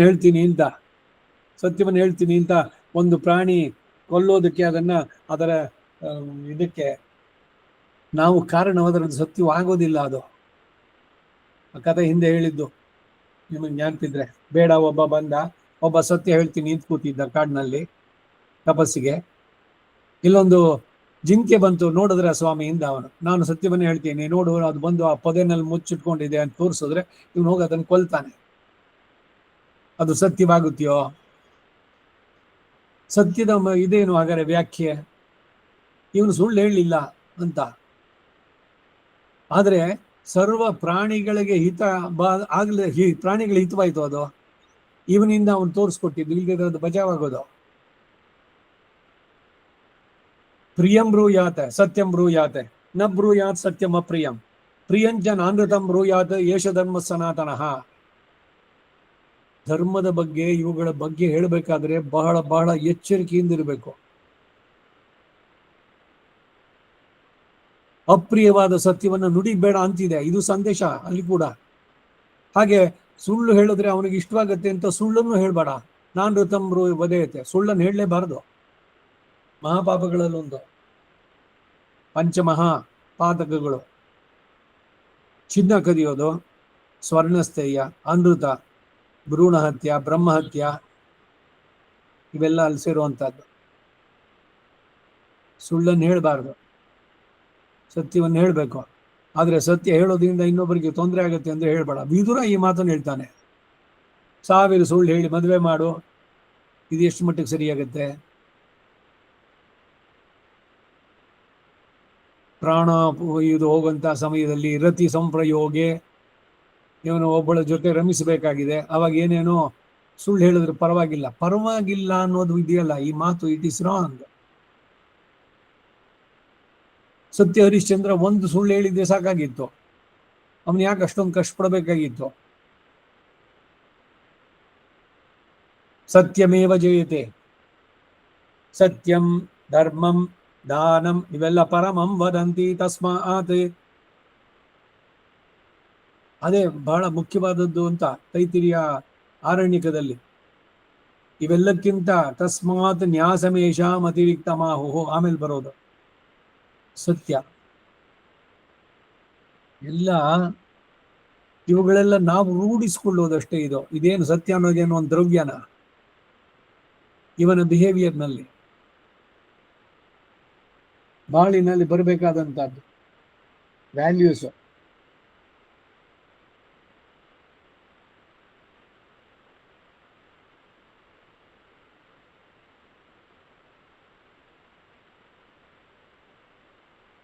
ತದನುಗುಣ ಮನೋವೃತ್ತಿ ಇಹ ಅಭಿಪ್ರೇತ. ಅಂತಹ ಪ್ರಮಾಣ ದೃಷ್ಟವಾಗಿಯೋ ಪ್ರಾಣಿ ಹಿತಕರವಾಗಿರುವ ಮಾತಿಗೆ ಅನುಗುಣವಾದ ಮನಸ್ಸಿನ ಭಾವ ಇಲ್ಲಿ ಹೇಳಲ್ಪಟ್ಟಿದ್ದು. ಇಲ್ಲಿ ವಾಕ್ಯ ಹೇಳಲ್ಪಡಲಿಲ್ಲ, ಮಾತು ಹೇಳಲಿಲ್ಲ, ಆ ಭಾವ. ಇವೆಲ್ಲ ಭಾವಾಹ ಮನಸ್ಸಿನ ಭಾವಗಳು ಎಂದು ಮುಂದೆ ಹೇಳಲ್ಪಡೋದ್ರಿಂದ ಪ್ರಕರಣವು ಮನೋವೃತ್ತಿಯನ್ನು ಹೇಳುವುದಾದ್ದರಿಂದ ಎಂದು ಮನೋವೃತ್ತಿ ಪ್ರಕರಣಾತ ಎಂದು ಕಾರಣವನ್ನು ಕೊಟ್ಟಿದ್ದಾರೆ, ಹೇತುವನ್ನು ಕೊಟ್ಟಿದ್ದಾರೆ. ಸತ್ಯವಾಗುವುದಕ್ಕೆ ಯಥಾರ್ಥ ದೃಷ್ಟವಾದುದಾಗಿ ಮಾತ್ರ ಇದ್ದರೆ ಅದು ಸತ್ಯ ಎಂದು ಹೇಳಿಸಿಕೊಳ್ಳೋದಿಲ್ಲ. ಅದು ಭೂತಹಿತವನ್ನು ಉಂಟು ಮಾಡತಕ್ಕದ್ದಾಗಿರಬೇಕು. ಈಗ ಒಬ್ಬನಿಗೆ ಕಾಮಾಲೆ, ಜಾಂಡೀಸ್ ಆಗಿದೆ, ಅವನು ಪ್ರಪಂಚವೆಲ್ಲ ಹಳದಿಯಾಗಿ ಕಾಣಿಸುತ್ತೆ, ಅವನಿಗೆ ವಾಸ್ತವವಾಗಿ ಕಾಣಿಸ್ತಾ ಇದೆ, ಅದು ಸತ್ಯವೋ? ಒಬ್ಬನಿಗೆ ಅವನ ಕಣ್ಣು ಕಾಮಾಲೆ ಕಣ್ಣು ಅಂತ ಅಂದ್ಬಿಟ್ಟು ಆವಾಗ ಅವನಿಗೆ ಎಲ್ಲವೂ ಹಳದಿಯಾಗಿ ಕಾಣಿಸುತ್ತೆ, ವಾಸ್ತವವಾಗಿ ಎಲ್ಲವೂ ಹಳದಿಯಾಗಿದೆಯೋ? ಎಲ್ಲ ಎಷ್ಟೆಲ್ಲ ಚರ್ಚೆಗಳು ನೋಡಿ. ಯಥಾರ್ಥ ದೃಷ್ಟವಾದುದಾಗಿ ಮಾತ್ರ ಇದ್ರೆ ಅದು ಸತ್ಯ ಅಂತ ಹೇಳಿಸ್ಕೊಳ್ಳಲ್ಲ, ಅದು ಭೂತ ಹಿತವನ್ನು ಉಂಟು ಮಾಡತಕ್ಕದ್ದಾಗಿರ್ಬೇಕು. ಸತ್ಯಂ ಬ್ರೂಯಾತ್ ಪ್ರಿಯಂ ಬ್ರೂಯಾತ್ ನ ಬ್ರೂಯಾತ್ ಸತ್ಯಂ ಅಪ್ರಿಯಂ. ಈಗ ತಾನು ಹೇಳಿದೆ ನಾನು. ಪ್ರಿಯಂಚ ನಾನೃತಂ ಬ್ರೂಯಾತ್ ಯೇಷ ಧರ್ಮ ಸನಾತನ. ಇದು ಮನುವಿನ ಮಾತು, ಮನುವಾಕ್ಯ, ಅದು ಅನುಸಂಧೇಯ. ಹಾಗೆ ಇನ್ನೊಂದು ಕಡೆಯಲ್ಲೂ ಕೂಡ ಸತ್ಯಂ ಭೂತ ಹಿತಂ ಪ್ರೋಕ್ತಂ ಅಂತ ಹೇಳಿದೆ. ಮುಂದಿನದಕ್ಕೆ ಹೋಗೋಣ. ಆರನೇದು ದಮಃ, ಅಂದರೆ ಬಾಹ್ಯ ಕರ್ಣಾನ ಅನರ್ಥ ವಿಷಯೇಭ್ಯ ನಿಯಮನಂ. ಅನರ್ಥವಾದ ವಿಷಯಗಳಲ್ಲಿ ಮನಸ್ಸು ತೊಡಗದಂತೆ, ಬಾಹ್ಯೇಂದ್ರಿಯಗಳು ಅನರ್ಥವನ್ನು ಉಂಟು ಮಾಡುವ ಶಬ್ದಾದಿ ವಿಷಯಗಳಲ್ಲಿ ಪ್ರವರ್ತಿಸದ ಹಾಗೆ ಅವುಗಳನ್ನು ನಿಗ್ರಹಿಸುವಂಥದ್ದು. ಇಲ್ಲಿ ಅನರ್ಥ ವಿಷಯಗಳ ದಶೆಯಿಂದ ಹೇಳಿದು ಎಂಬ ಇದರಿಂದ ಶಬ್ದ ಸ್ಪರ್ಶ ರೂಪ ರಸ ಗಂಧ ಇವುಗಳಿದೆ ತಾನೆ ನಮಗೆಲ್ಲ. ಈ 5 ಇಂದ್ರಿಯಗಳು, ಅವುಗಳಿಂದ ನಾವು ಏನೇನು ಒಳಗಡೆ ಸ್ವೀಕಾರ ಮಾಡ್ತೀವಿ, ಪಂಚೇಂದ್ರಿಯಗಳು, 5 ಕರ್ಮೇಂದ್ರಿಯ, 5 ಜ್ಞಾನೇಂದ್ರಿಯ, 11 ಇದು ಮನಸ್ಸು. ಇವುಗಳಿಂದ ನಾವು ಏನು ಒಳಗಡೆ ತಗೊಳ್ತೀವೋ ಅದು ಆಹಾರ. ಬರೀ ಬಾಯಿಂದ ತಗೊಂಡಿದ್ದು ಮಾತ್ರ ಆಹಾರವಾಗೋಲ್ಲ. ಕಣ್ಣಿನಿಂದ ನೀವೇನು ನೋಡ್ತೀರಿ, ಕಿವಿಯಿಂದ ಏನು ಕೇಳಿಸ್ಕೊಳ್ತೀರಿ, ಮೂಗಿನಿಂದ ಏನು ಆಗ್ರಹಣಿಸ್ತೀರಿ, ಎಲ್ಲವೂ ಕೂಡ ಸತ್ವಯುಕ್ತವಾಗಿರ್ಬೇಕು, ಸಾತ್ವಿಕವಾಗಿರ್ಬೇಕು. ಆಹ್ರಿಯತೆ ಇತಿ ಆಹಾರ, ಇದು ಶಂಕರ ಭಾಷ್ಯ. ಏನನ್ನು ನೀವು ಒಳಗೆ ತಗೊಳ್ತೀರಿ ಅದು ಆಹಾರ. ಆ ಆಹಾರ ಹೇಗಿರ್ಬೇಕು ಅಂತಂದ್ರೆ ತ್ರಿಗುಣಗಳಲ್ಲಿ ಇದ್ದದ್ರಲ್ಲಿ ಸಾತ್ವಿಕವಾಗಿರ್ಬೇಕು. ರಜೋ ತಮ ಗುಣದ ಆಹಾರ ಬಿಡಬೇಕು. ಭಗವದ್ಗೀತೆ ಮುಂದಕ್ಕೆ ಶ್ರದ್ಧಾತ್ರಯ ವಿಭಾಗ ಯೋಗೋ ನಾಮ ಎಲ್ಲ ತಿಳಿಸುವಂತಹದ್ದು. ಸಾತ್ವಿಕವಾದ ಆಹಾರ ತಗೊಂಡ್ರೆ ಮನಸ್ಸು ಸತ್ವಗುಣದಲ್ಲಿ ಇರೋದಕ್ಕಾಗತ್ತೆ. ರಜೋಗುಣ ತಮಗುಣನ ಅಡಗಿಸುವಂತ ಶಕ್ತಿಯನ್ನ ಅದು ಬರುತ್ತೆ. ಆಹಾರ ಶುದ್ಧವು ಸತ್ವ ಶುದ್ಧಿ. ಹಾಗೆ ಇಲ್ಲಿ ದಮಃ ಅಂತಂದಾಗ ಇವುಗಳ ಮೇಲೆ ಒಂದು ಕಂಟ್ರೋಲ್ ಇರಬೇಕು. ಯಾರು ಕಂಟ್ರೋಲ್ ಮಾಡಬೇಕು? ಇನ್ಯಾರು ಹೊರಗಿನಿಂದ ಬಂದು ಇದನ್ನು ನಿಲ್ಸೋದಕ್ಕಾಗತ್ತಾ? ಎಲ್ಲವನ್ನು ನಾವು ಮಾಡಬೇಕಾದ್ದು. ಈ ಶರೀರದಲ್ಲಿರುವಂತಹ ಜೀವಾತ್ಮ ಇದೆಯಲ್ಲ, he has to take the decision. ಎಲ್ಲಾನು ಭಗವಂತನೇ ಬಂದ್ ಮಾಡು, ನಾ ಎಲ್ಲ ಅವನಿಗೆ ಒಪ್ಪಿಸ್ಬಿಟ್ಟಿದ್ದೀನಿ. ಇಲ್ಲಿ ಪ್ರಪತ್ತಿನಲ್ಲಿ ಎಲ್ಲವನ್ನು ಅವನಿಗೆ ಸಮರ್ಪಿಸಿದ್ದು, ಎಲ್ಲವೂ ಅವಂದೇ ಅಂತ ಹೇಳ್ಬೇಕಾದ್ರೆ ಈ ಮನುಷ್ಯ ಶರೀರದಲ್ಲಿ ನಿನಗೆ ವಿವೇಕ ಕೊಟ್ಟಿದ್ದಾನಲ್ಲ, ಅವಿವೇಕದ ಕೆಲಸ ಮಾಡ್ಬಿಟ್ಟು ಎಲ್ಲ ಭಗವಂತ ಮಾಡಿಸ್ದ ಅಂತ ಅವನ ಮೇಲೆ ಹಾಕೋಕ್ಕಾಗಲ್ಲ. ಅನರ್ಥ ವಿಷಯಗಳು, ಅವುಗಳಲ್ಲಿ ಅನರ್ಥ ವಿಷಯಗಳ ದಶೆಯಿಂದ ಹೇಳಿದ್ದರಿಂದ ಶಬ್ದ ಸ್ಪರ್ಶಾದಿ ವಿಷಯ ಸುಖಗಳು ಪುನಃ ಬಂಧಕ್ಕೆ ಕಾರಣವಾಗುವುದರಿಂದ ಅನರ್ಥವಹ ವಿಷಯಗಳು ಅಂತ ಹೇಳಲ್ಪಟ್ಟಿದ್ದು. ಹಾಗಲ್ಲದೆ ಶಾಸ್ತ್ರೀಯಗಳಾಗಿರುವುದರಲ್ಲಿ ಸಂಬಂಧವು ಸಾಧುವಾದ್ದರಿಂದ ಅನರ್ಥ ವಿಷಯೇಭ್ಯ ಅಂತ ಹೇಳಿದ್ದಿಲ್ಲಿ. ದೇವಸ್ಥಾನದಲ್ಲಿ ಬಿಂಬ ದರ್ಶನವೇ ಮೊದಲಾಗಿ ಜಿಹ್ವೇ ಕೀರ್ತೆ ಕೇಶವಂ ಮುರರಿಪಂ ಚೇತೋ ಭಜ ಶ್ರೀಧರಂ ಪಾಣಿದ್ವಂದ್ವ ಸಮರ್ಚಯ ಅಚ್ಯುತ ಗದಾ ಶ್ರೋತ್ರದ್ವಯತ್ವಂ ಶೃಣು ಇತ್ಯಾದಿಗಳಲ್ಲಿ ಹೇಳಿರೋ ಹಾಗೆ ಶ್ರೇಯಸ್ಸು ಉಂಟಾಗುವ ಹಾಗೆ ಬಾಹ್ಯ ಇಂದ್ರಿಯಗಳ ಪ್ರವೃತ್ತಿ ಬೇಕು. ಸೊನ್ನಾಲ್ ವಿರೋಧಮಿದು ಆಹಿಲುಂ ಸೊಲ್ಲುವೇನ್ ಎನ್ನ ವಿನಾಲ್. ನನ್ನ ನಾಲ್ಗೆನಲ್ಲಿ ನಾನು ಬೇರೆಯವರನ್ನ ಯಾರನ್ನೂ ಸ್ತುತಿಸೋದಿಲ್ಲ ಅಂದ್ರು ಸೊನ್ನಾಲ್ ವಿರೋಧವಿದೆ. ಲೋಕಕ್ಕೆ ವಿರೋಧವಾಗಿ ಕಾಣಿಸಬಹುದು. ಇದ್ದಂಗೆ ಹೇಳಿದ್ರೆ ಎದೆಗೆ ಬಂದು ಒಂದು ಗಾದೆ ಹೇಳಬೇಕಾದ್ರೆ ಅದು ನ ಬ್ರೂಯಾತ್ ಸತ್ಯಮ ಪ್ರಿಯ. ಹಾಗಂತ ಸುಮ್ಮನೆ ಇರೋದು ಬೇಡ. ಎಲ್ಲಿ ಅನ್ಯಾಯವೋ ಅನಾಚಾರವೋ ಏನೋ ಒಂದು ನಡೀತಾ ಇದೆ ಅಂದ್ರೆ ಅದನ್ನು ಪ್ರತಿಭಟಿಸ್ಬೇಕು. ಸುಮ್ಮನೆ ತಲೆ ಬಗ್ಗಿಸ್ಕೊಂಡು ಭೀಷ್ಮ ಇವರೆಲ್ಲ ಕೂತಿದ್ರಲ್ಲ, ಅವಳು ದ್ರೌಪದಿ ಕೇಳಿದಾಗ ಆ ಥರ ಕೂತೆ ಇರೋದಲ್ಲ. ಇಲ್ಲ, ಜಾಗ ಬಿಟ್ಟು ಬರಬೇಕು. ನಿಮ್ಗೆ ಶಕ್ತಿ ಇಲ್ಲ ಅಂದ್ರೆ, ಅವನಿಗೆ ಶಕ್ತಿ ಇರ್ಲಿಲ್ವಾ ಭೀಷ್ಮನಿಗೆ? ಎತ್ತು ಬಂದು ಕಪಾಲಕ್ಕೆ ಹೊಡೆದು ದುರ್ಯೋಧನ ಕಾಲಿಗೆ ಬೇಡ, ನಿನ್ನ ಹತ್ತಿಗೆ ಅವಳು ಸರಿ ಕೈ ಆಗ್ತಾ ಇದೀಯಾ ಅಂತಂದ್ಬಿಟ್ಟು ಅಪ್ಪನಾದವನು ಎಲ್ಲದನ್ನು ಮಾಡ್ಕೊಂಡು ಹೋದ. ಅವನಿಗೆ ಹೊಡಿಬೇಕಾ ಧೃತರಾಷ್ಟ್ರನ್ ಫಸ್ಟ್. ಮೂಲ ಇರೋದು ಅಲ್ಲಿ. ಅಯ್ಯೋ ನನ್ನ ಮಗ ಏನ್ ಮಾಡಿದ್ರು ಸರಿ, ಹೆಂಗ್ ಸರಿಯಾಗುತ್ತೆ? ದುರ್ಯೋಧನ ತಪ್ಪಿಗೆ ದುರ್ಯೋಧನ ಬೈಯೋದು ಧೃತರಾಷ್ಟ್ರನನ್ನ. ಹೆಂಡತಿ ಮಾಡಿದ್ದ ತಪ್ಪಿಗೆ ಗಂಡ ಹೊಣೆಗಾರ, ಮಕ್ಕಳು ಮಾಡಿದ ತಪ್ಪಿಗೆ ತಂದೆ ತಾಯಿಯರು. They are answerable, they are responsible. ಅವ್ರು ರೆಸ್ಪಾನ್ಸಿಬಲ್ ಆಗಿದ್ರೆ.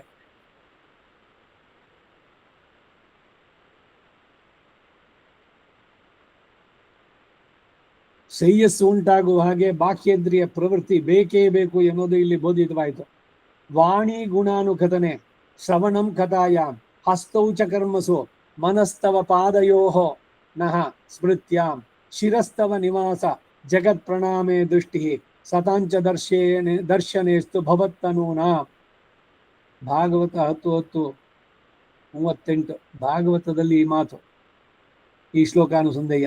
ಹೀಗೆ ಶ್ರೇಯಸ್ಕರವಾದ ವಿಷಯಗಳಲ್ಲಿ ಬಾಹ್ಯಂತರ ಇಂದ್ರಿಯಗಳ ಪ್ರವರ್ತನೆ ಅವಶ್ಯಕ.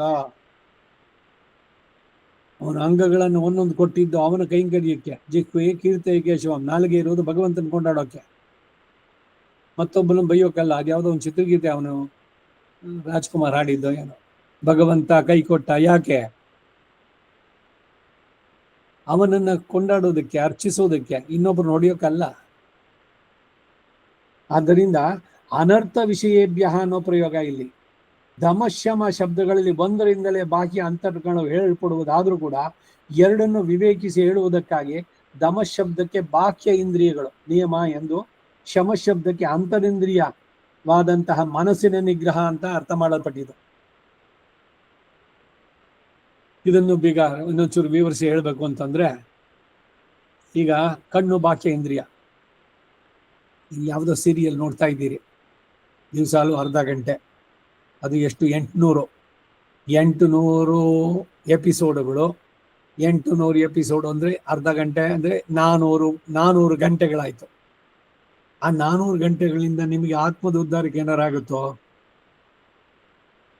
ಎಲ್ಲರ ಮನೆ ದೋಸೆ ತೂತು ಅಂತ ನಿಮ್ಮಲ್ಲಿರೋದು, ಅವ್ರ ಮನೇಲಿರೋದು, ಎಲ್ಲ ಮನೇಲಿರೋದು ಅದನ್ನೇ ಅವರು ಇನ್ನೊಂದಷ್ಟು ಅದಕ್ಕೆಲ್ಲ ಬಣ್ಣ ಹಚ್ಚಿ ಮಾಡಿ ಏನೇನೋ ಎಲ್ಲ ನೀವು ಎಕ್ಸ್ಪೆಕ್ಟ್ ಮಾಡದ ರೀತಿನಲ್ಲಿ ಅದು ಎಂಡ್ ಆಗಬೇಕು. ಆ ರೀತಿಯಲ್ಲಿ ಆಹಾ ಏನು ಡೈರೆಕ್ಟ್ರು, ನಾವು ಸಹಜವಾಗಿ ಹಿಂಗಾಗುತ್ತೆ ಅನ್ಕೊಂಡ್ವಿ, ಅದಕ್ಕೆ ಇನ್ನೇನೋ ತಿರು ತಂದ್ರು, ಏನೋ ತಂದ್ರು, ಏನೋ ಆಯ್ತು, ಒಟ್ಟಿನಲ್ಲಿ ಸಂಸಾರದ ಕತೆ. ನಿಮ್ಮ ಆತ್ಮದ ಉದ್ಧಾರಕ್ಕೆ ಆಯ್ತು. ಇವೆಲ್ಲ ಅವಿದ್ಯೆ. ಸರಿ, ಯಾರೋ ಹೇಳಿದ್ರು, ಕೇಳಿದ್ರಿ, ಸರಿ ಹಾಗಾದ್ರೆ ಈ ಟಿವಿ ಸೀರಿಯಲ್ ನೋಡೋದು ನಿಲ್ಲಿಸ್ಬೋಣ ಅಂತೇಳಿ ಟಿವಿ ಆರ್ಸ್ ಮಾಡಿದ್ರಿ. ಅವತ್ತು ಕಣ್ಣು ವಿಷಯಕ್ಕೂ ಕಾಂಟ್ಯಾಕ್ಟನ್ನು ಕಟ್ ಮಾಡಿದಿರಿ. ಆದರೆ ಟೈಮ್ನಲ್ಲಿ ಕೂತ್ಕೊಂಡಾಗ ಇವತ್ತೇನು ಮಾಡಿರ್ಬೋದು ಅವನ ಕಪಾಲ ಕೊಡೋದನ್ನ ಇಲ್ವಾ? ಇಲ್ಲ ಅವನು ಸೂಸೈಡ್ ಮಾಡ್ಕೊಂಡ ಇಲ್ವಾ? ಮನಸ್ಸಿನಲ್ಲೇ ಅದನ್ನ ಮತ್ತೆ ಚಿಂತನೆ ಮಾಡ್ತಾ ಇದ್ರೆ, ಈ ಹೊರಗಡೆ ಕಣ್ಣಿಂದ ಮುಚ್ಕೊಂಡ್ರು ಕೂಡ ಒಳಗನೆ ಇದರಿಂದ ಬಿಟ್ಟರು ನೀವು. ಮನಸ್ಸು ಇದು ಹೊರಗಡೆ ಇಂದ್ರಿಯ, ಒಳಗಡೆ ಇಂದ್ರಿಯ, ಹೇಗೆ ಅನ್ನೋದು ಕೇಳಿದೆ ನಾನು. ಈಗ ಕಣ್ಣು, ಕಿವಿ, ಮೂಗು, ನಾಲಿಗೆ, ಕೈ, ಕಾಲುಗಳು, ಸ್ಪರ್ಶ, ಇದ್ರದ್ದು ಬರೋದು ಶಬ್ದ, ಸ್ಪರ್ಶ, ರೂಪ, ರಸ, ಗಂಧ 5 ಶುದ್ಧೀಕರಣ. ಅಲ್ಲಿ ಶಬ್ದ ಸ್ಪರ್ಶ ರೂಪೋ ರಸಾಮೇ ಜಿಘ್ರಂತ ವಿರಜ ವಿಪಾಪ್ಮ ಭೂಯ ಸಗ್ಗ ಸ್ವಾಹ ವಾಂಗ್ ಮನಶ್ಚಕ್ಷು ಶ್ರೋತೃ ಪಾಣಿಪಾದ ಅದು ಮೇ ಶುದ್ಧಂತ. ಎಷ್ಟು ಸುಂದರವಾಗಿದೆ ಅಲ್ಲಿ. ಹೊರಗಿನ ಇಂದ್ರಿಯಗಳು, ಒಳಗಿನ ಇಂದ್ರಿಯಗಳು. ಸೊ ಅದರಿಂದ ಬಾಹ್ಯ ಇಂದ್ರಿಯಗಳ ನಿಯಮ ದಮ ಶಬ್ದಕ್ಕೆ, ಶಮಃ ಅನ್ನೋ ಶಬ್ದಕ್ಕೆ ಅಂತರಿಂದ್ರಿಯಾದ ಮನಸ್ಸಿನ ನಿಗ್ರಹ ಕೂಡ ಹೇಳಲ್ಪಟ್ಟಿತು. ಶಮ ಎಂದರೆ ಅಂತಃಕರಣಸ್ಯ ತಥಾ ನಿಯಮನ, ಮನಸ್ಸನ್ನು ಹಾಗೆ ನಿಗ್ರಹಿಸುವಂತಹದ್ದು. ತಥಾ ಎಂದು ಹೇಳಿರೋದ್ರಿಂದ ಅನರ್ಥ ವಿಷಯೇಭ್ಯ ಅಂತ ಇಟ್ಕೊಳ್ಳುವಂಥದ್ದು. ವಿಷಯೋಪಭೋಗಗಳ ಅಪೇಕ್ಷೆಯಲ್ಲಿ ಮನಸ್ಸು ಓಡ್ಕೂಡುದು, ಅದು ಬಂಧಕವಾಗತ್ತೆ. ಯಾವುದೋ ಒಂದು ವಿಷಯದ ಬಗ್ಗೆ ಇದೇ ಬಹಳ ಬಹಳ ಮುಖ್ಯ. ನಾನು ಅದು ಕೇಳಿದ್ದು, ಎಲ್ಲ ನನ್ನ ಇರಿಂದ ಅಂಶಿ ಆಯ್ತಾ, ಎಲ್ಲ ಸರಿಯಾಗಿತ್ತ, ಕೊಳಂಬಿ ಹಿಂಗಿತ್ತ, ನಳಗಿರಿ ಆಗಿತ್ತ, ಬಿಸಿಯಾಗಿತ್ತ. ಅವರು ಅದಕ್ಕೆ ಇನ್ನೊಂದು ಸ್ವಲ್ಪ ಆಗಬಾರ್ದು, ಆ ಸಾಸಿವೆ ಇನ್ನೂ ಸಿಡ್ದಿರ್ಲಿಲ್ಲ, ಅದ್ರಲ್ಲಿ ಸ್ವಲ್ಪ ಸಿಡಿಸೋದಾಗಿತ್ತು. ಇದ್ರ ಬಗ್ಗೆ ಮನಸ್ಸನ್ನ ಇನ್ನೊಂದಷ್ಟು ಹೋಳ್ತಾ ಹೋದ್ರೆ ಅದು ಭಗವತ್ ಪ್ರಸಾದ. ಬಾಯಿ ಮುಚ್ಕೊಂಡು ತಿಂದ್ಬಿಟ್ಟು ಎದ್ದು ಬನ್ನಿ, ಚೆನ್ನಾಗಾಯ್ತು ಅಂದ್ರೆ ಅಂತರ್ಯಾಮಿಗೆ ನಿವೇದನ ಆಯ್ತು, ಭೋಗ್ಯಮಾಯಿತು, ಮುಗೀತಲ್ಲಿಗೆ. No comments about it.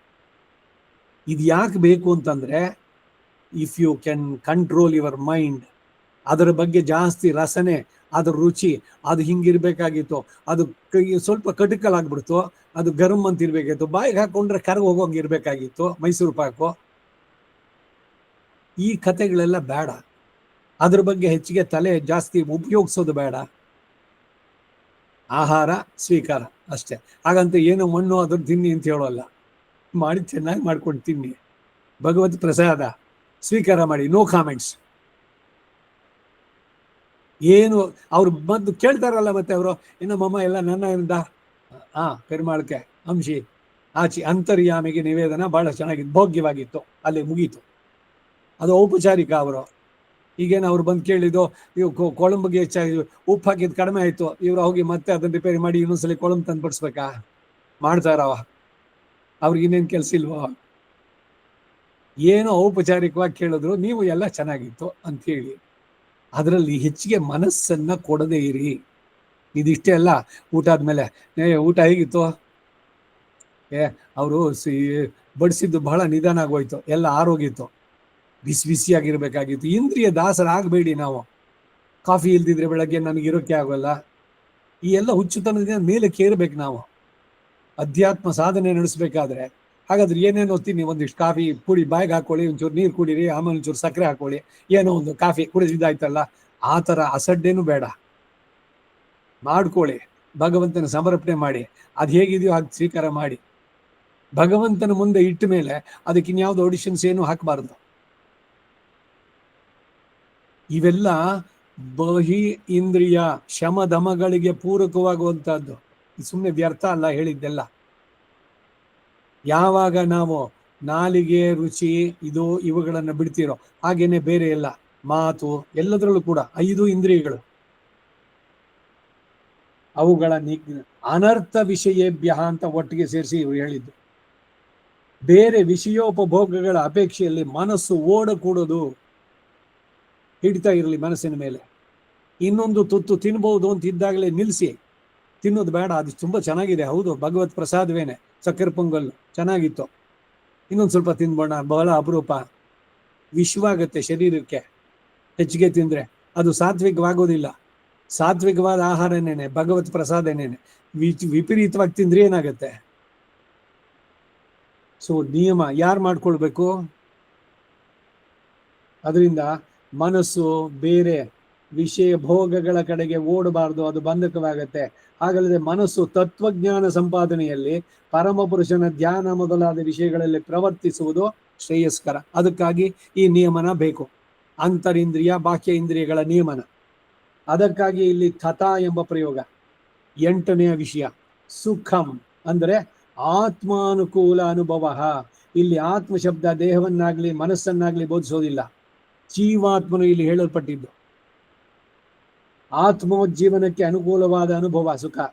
ಪರಸ್ತ್ರೀಯೊಂದಿಗೆ ರಮಿಸುವುದು ದೇಹಕ್ಕೆ ಸುಖವಾಗಿ ತೋರಬಹುದು, ಪರದಾರ ಪರಿಗ್ರಹಣ ಶಿರಚ್ಛೇದ, ಅದಕ್ಕೆ ಇನ್ನೇನು ಬೇರೆ ಇಲ್ವೇ ಇಲ್ಲ. ಮನಸ್ಸಿನಲ್ಲೂ ಕೂಡ ಅವ್ರ ಹೆಂಡತಿ ಚೆನ್ನಾಗಿದ್ದಾರೆ ಈ ಬರಬಾರ್ದು ಮನಸ್ಸಿನಲ್ಲಿ ಈ ಥಾಟು.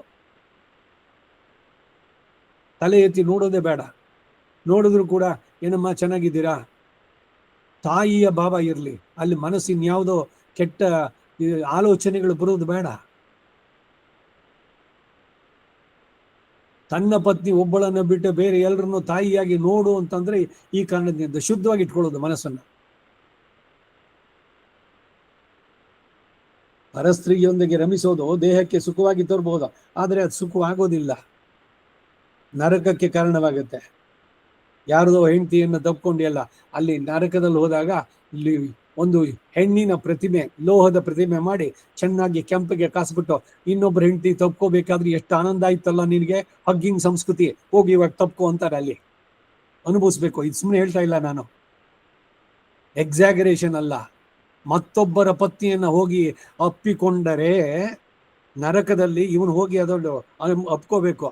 ಇವನು ಧೃತರಾಷ್ಟ್ರ ಇಟ್ನಲ್ಲ, ಭೀಮನ ಒಂದು ಪ್ರತಿಮೆಯನ್ನ ಇವನು ಭೀಮಾ ಅಂತ ಅಂದ್ಬಿಟ್ಟು ಏನು ಆತ್ಮೀಯದಿಂದ ಇವನು ಹೋಗೋಕೆ ಹೋದ, ಕೃಷ್ಣ ಅವನು ತಡೆದ್ಬಿಟ್ಟು ಒಂದು ಲೋಹದ ಇದನ್ನು ಮಾಡಿದ್ದಾನೆ, ಲೆಡ್ ಮೆಟೀರಿಯಲ್, ಅದರಲ್ಲಿ ಭೀಮನ ಒಂದು ಆಕೃತಿ, ಅದನ್ನು ಹಾಕಿ ಎಷ್ಟು ಕೋಪದಿಂದ ಅವನು ಅಮುಕದ ಅಂತಂದ್ರೆ ಪುಡಿ ಪುಡಿಯಾಗಿ ಹೋಯ್ತದು. ಕೃಷ್ಣ ಅವನ ಮನಸ್ಸನ್ನು ಚೆನ್ನಾಗಿ ಯಾವಾಗ ತಿಳಿದೇ ಇರೋದು ಏನು ವಿಷಯ. ಧೃತರಾಷ್ಟ್ರ ಮಾಡಿದ ಕೆಲಸ ಏನು? ಪ್ರೀತಿಯಿಂದ ಆಹಾ ಭೀಮಾ ಅಂತ ಮನಸ್ಸಿನಲ್ಲಿ ಇದ್ದಿದ್ದು, ನನ್ನ ಒಬ್ಬ ಮಗನನ್ನು ಉಳಿಸ್ಲಿಲ್ವಲ್ಲೋ, ಅಷ್ಟು ಜನರನ್ನು ಕೊಂದಿಯಲ್ಲ ಅಂತ ಹೇಳಿ ಎರಡೂ ಕೈಯಿಂದ ಏನು ಬಿಗಿಯಾಗಿ ಆ ಲೋಹದ ಪ್ರತಿಮೆಯನ್ನು ಅಪ್ಕೊಂಡ ಅಂದ್ರೆ ಪುಡಿಯಾಗಿ ಹೋಯ್ತದು. ಅಲ್ಲಿ ಹೋಗಿ ಅನುಭವಿಸ್ಬೇಕಾಗತ್ತೆ. ಆದರೆ ಪ್ರತಿಯೊಬ್ಬರು ಇವಾಗ ಈ ಹಗ್ಗಿಂಗ್ ಸಂಸ್ಕೃತಿ, ನಾನಂತೂ ಇದು ನೋಡಿದ್ರೆ ಎಷ್ಟು ಅಸಖ್ಯವಾಗತ್ತೆ ಗೊತ್ತಾ. ಯಾರ್ದೋ ಹೆಂಡ್ತೀನಿ ಹೋಗ್ಬಿಟ್ಟು ಇವರು ತಪ್ಕೊಳ್ಳೋ ಅಂತದ್ದು ಫಸ್ಟ್ ಮೀಟಿಂಗು, ಆ ಕೈ ಕೊಡೋದು ಅದು ಬೇಕಿಲ್ಲ, ಮರ್ಯಾದೆಯಾಗಿ ಕೈ ಮುಗಿ ನಮಸ್ಕಾರ ಅಂತ ಹೇಳಿ, ಅವರು ದೊಡ್ಡವರು ಚಿಕ್ಕವರು ಅವರಲ್ಲಿರೋ ಆತ್ಮವನ್ನು ಕಂಡು ನಮಸ್ಕಾರ ಮಾಡೋದು ಎಷ್ಟು ಚೆನ್ನಾಗಿದೆ. ಅವರು ಮಾಡ್ತಾರೆ, ಇವರು ಮಾಡ್ತಾರೆ, ಲೋಕವೆಲ್ಲ ಮಾಡ್ಕೊಳ್ಳಿ, ನೀವು ಮಾಡ್ಬೇಕು ಅಂತಿದ್ಯಾ?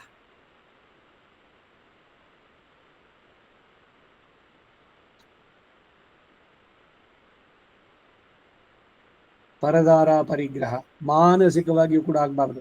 ಇವೆಲ್ಲ ಆತ್ಮನಾಶಕ್ಕೆ ಕಾರಣವಾಗೋದ್ರಿಂದ ವಿದಿತ ಸಹಿ ಧರ್ಮಜ್ಞ ಶರಣಾಗತ ವತ್ಸಲ ತೇನ ಮೈತ್ರಿ ಭವತು ಯದಿ ಜೀವಿತು ಮಿಚ್ಛಸಿ. ಇದು ಸೀತೆಯ ಮಾತು. ರಾವಣನಿಗೆ ಮಾತಾಡ್ಬೇಕಾದ್ರೆ ಅವನೇ ಬಲವಂತವಾಗಿ ಎತ್ಕೊಂಡ್ಬಂದ ಅವಳನ್ನ.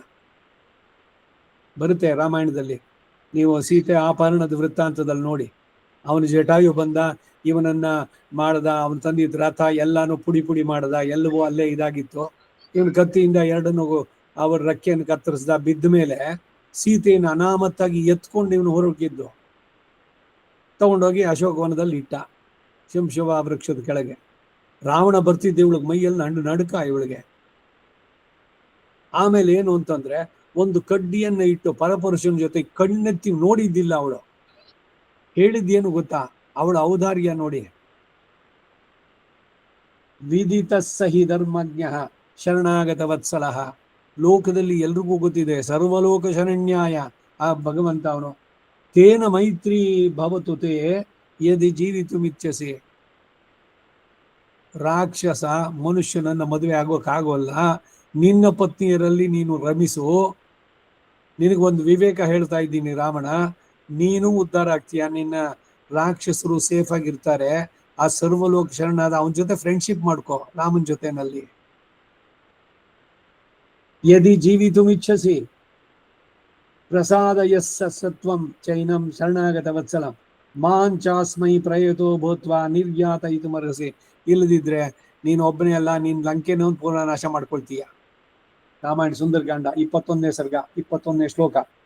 ಇದು ಸೀತೆಯ ಪರಮೆಯ ಕೃಪೆಯ ರಾವಣನಿಗೆ ಮಾಡಿದಂತ ಪರಮ ಹಿತೋಪದೇಶ. ನನ್ನನ್ನ ಶ್ರೀರಾಮನಲ್ಲಿ ಸಮರ್ಪಿಸಿ ನೀನು ಸುಖವಾಗಿ ಬಾಳು ಎಂಬುದು ಆಪಾತ ಧಾತುರು ಅರ್ಥ ಅಲ್ಲದೆ, ಶ್ರೀರಾಮನು ಧರ್ಮಜ್ಞ, ನೀನು ಮಾಡುವ ಉಪಾಯ ಅನುಷ್ಠಾನವನ್ನು ತಿಳಿಯುವಂತ ಸರ್ವಜ್ಞ, ಅವನು ಶರಣಾಗತ ವತ್ಸಲ. ಜೀವಿತು ನಿನ್ನ ಆತ್ಮೋಜ್ಜೀವನ ಮಾಡಿಕೊಳ್ಳಬೇಕೆಂಬ ಅಪೇಕ್ಷೆ ಇದ್ದದ್ದಾದ್ರೆ ವೈಯತ್ತು ವಾಳ್ವೀರ್ಹಾಳ್ ನಾಮಂ ನಂಪಾವೆಕ್ಕು ಶಯ್ಯುಂ. ವೈಯತ್ತು ವಾಳ್ವೀರ್ಹಾಳ್, ಬಾಳನ್ನ ನೇರಗೊಳಿಸಲು ಇಚ್ಛಿಸುವವರೇ, ಉದ್ಧಾರ ಮಾಡ್ಕೊಳ್ಬೇಕು ಅಂತ ಬಯಸುವಂತವ್ರೆ. ಎಲ್ರಿಗೂ ಹೇಳಿಲ್ಲ, ಅಲ್ಲಿ ಯಾರು ಉದ್ಧಾರ ಮಾಡ್ಕೊಳ್ಬೇಕು ಅಂತಿದ್ರೋ ನೋಡಿ ನಾನ್ ಮಾಡುವಂತದ್ದನ್ನ. ಶಯ್ಯುಂ ಕಿರಿಶೆ ಹೇಳಿ ಕೇಳಿರೋ.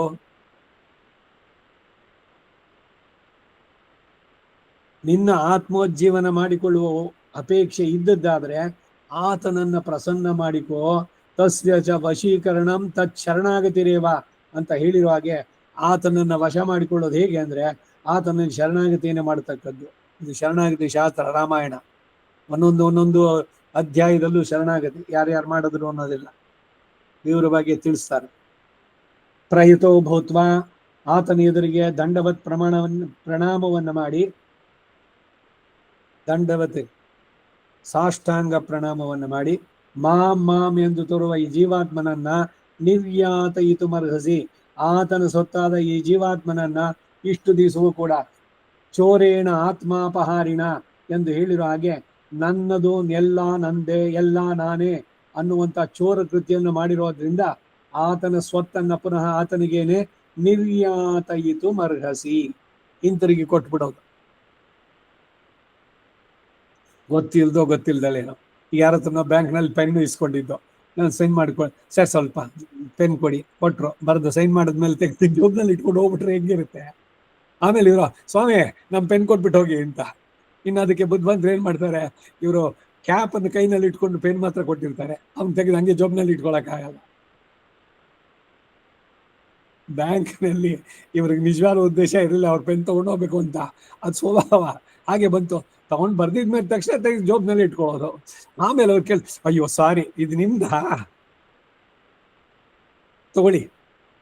ಹಾಗೆ ವೇದಾಂತ ದೇಶಿಗರು ಈ ಮಾತು ಹೇಳ್ತಾರೆ, ಇದು ನಂದು ಅನ್ಕೊಂಡ್ಬಿಟ್ಟಿದ್ದೆ, ಇವಾಗ ನನಗೆ ವಿವೇಕ ಉಂಟಾಯ್ತು ಯಾರೋ ಗುರುಗಳ ಕೃಪೆಯಿಂದ, ಈ ಆತ್ಮ ನಿಂದು ಅಂತ. ಅದು ನಿನ್ನ ಸ್ವತ್ತನ್ನ ನಂದು ಅಂತ ಅನ್ಕೊಂಡ್ಬಿಟ್ನಲ್ಲ, ಆತ್ಮಾಪಹಾರಿಯಾದವ್ ನಾನು, ನಿನಗೆ ವಾಪಸ್ಸನ್ನು ಕೊಡ್ತಾ ಇದ್ದೇನೆ, ಸ್ವೀಕರಿಸು ಅಂತ ಹೇಳ್ದಂತೆ. ಚೋರೇಣ ಆತ್ಮಾಪಹಾರಿಣ ಅಂತ ಹೇಳಿ ಹಿಂತಿರುಗಿ ಕೊಡೋದು. ಅದಕ್ಕಾಗಿ ನಿರ್ಯಾತ ಇತು ಮರ್ಹಸಿ, ನೀನು ಈ ರೀತಿ ಮಾಡೋದಕ್ಕೆ ಆದ್ರೆ ಅವನ ಮೈತ್ರಿ ಬೆಳೆಸ್ಕೊಂಡ್ರೆ ಉದ್ಧಾರ ಆಗ್ತೀಯ. ನಿನ್ನ ಆತ್ಮದ ಉದ್ಧಾರ, ನಿನ್ನನ್ನು ನಂಬಿರೋ ಈ ರಾಕ್ಷಸರು ಎಷ್ಟು ಜನ ಇದ್ರು ಅಲ್ಲಿ, ರಾವಣನ ಮೂಲ ಬಲ ಎಲ್ಲರೂ ಕೂಡ ನಾಶವಾಗಿದ್ದ. ಆಮೇಲೆ ಇದಕ್ಕೆ ಅನುಕೂಲವಾದ ಅನುಭವವೇ ಮುಖ್ಯವಾಗಿ ಸುಖರೂಪ ಎಂಬ ಭಾವ. ದುಃಖಂ ಅಂತಂದ್ರೆ ಇದಕ್ಕೆ ಪ್ರತಿಕೂಲವಾದಂತಹ ಅನುಭವ.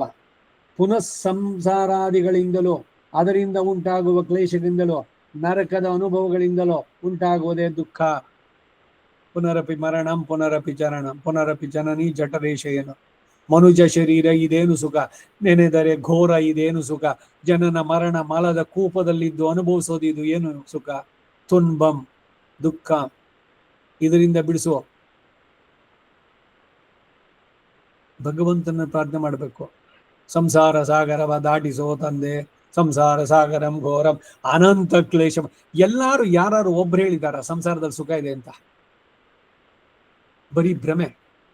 ಸುಖ ಇದೆ ಅಂತ, ಮಗು ಹುಟ್ಟಿದಾಗ ಸುಖ ಇದೆ, ಇಲ್ಲ ಅವನು ಸ್ವಲ್ಪ ದೊಡ್ಡವನಾಗಿ ಒಳ್ಳೆ ಸ್ಕೂಲಿಗೆ ಸೇರಿದ ಸುಖ ಇದೆ ಯಾವಾಗ, ಇಲ್ಲ ಅವನಿಗೆ ಯಾವಾಗ ಸುಖ ಸಿಗತ್ತೆ? ನಾನು ಕೆಲಸಕ್ಕೆ ಸೇರಿ ದೊಡ್ಡವನಾಗಿ ಓದಿ ಸರಿ ಆಯ್ತು, ಎಲ್ಲ ಆಯ್ತು, ಓದಿದ ಮೇಲೆ ಕೆಲಸಕ್ಕೆ ಸೇರಿ ಆಯ್ತು, ಸುಖ ಸಿಕ್ತಾ? ಸಂಪಾದನೆ ಮಾಡ್ಕೊಂಡು ಬಂದ ಸುಖ ಆಯ್ತಾ? ಇಲ್ಲ ಮದುವೆ ಆದ್ರೂ ಸುಖ ಇದೆ, ಮದುವೆ ಆದ್ಮೇಲೆ ಸುಖನಾ? ಇಲ್ಲ ರತಿ ಸುಖದಲ್ಲಿ ಸುಖ ಇದೆಯಾ? ಇಲ್ಲ ಮಕ್ಕಳಾದ್ಮೇಲೆ ಸುಖ ಇದೆಯಾ? ಇಲ್ಲ ಅವರನ್ನ ಚೆನ್ನಾಗಿ ಬೆಳೆಸಿದ್ದು ಅವಾಗ? ಬಾಳಿನಲ್ಲಿ ಪೂರ ಸುಖ ಇದೆ ಅನ್ನೋ ಭ್ರಮೆನಲ್ಲೇನೆ ಹೋಯ್ತೆ ಹೊರತು ನಿಜವಾಗ್ಲೂ ಸುಖ ಪಟ್ರು ನೀವು? ಸುಖದ ಭ್ರಮೆಯಲ್ಲೇ ಪೂರ ನಡೆದಿದ್ದು.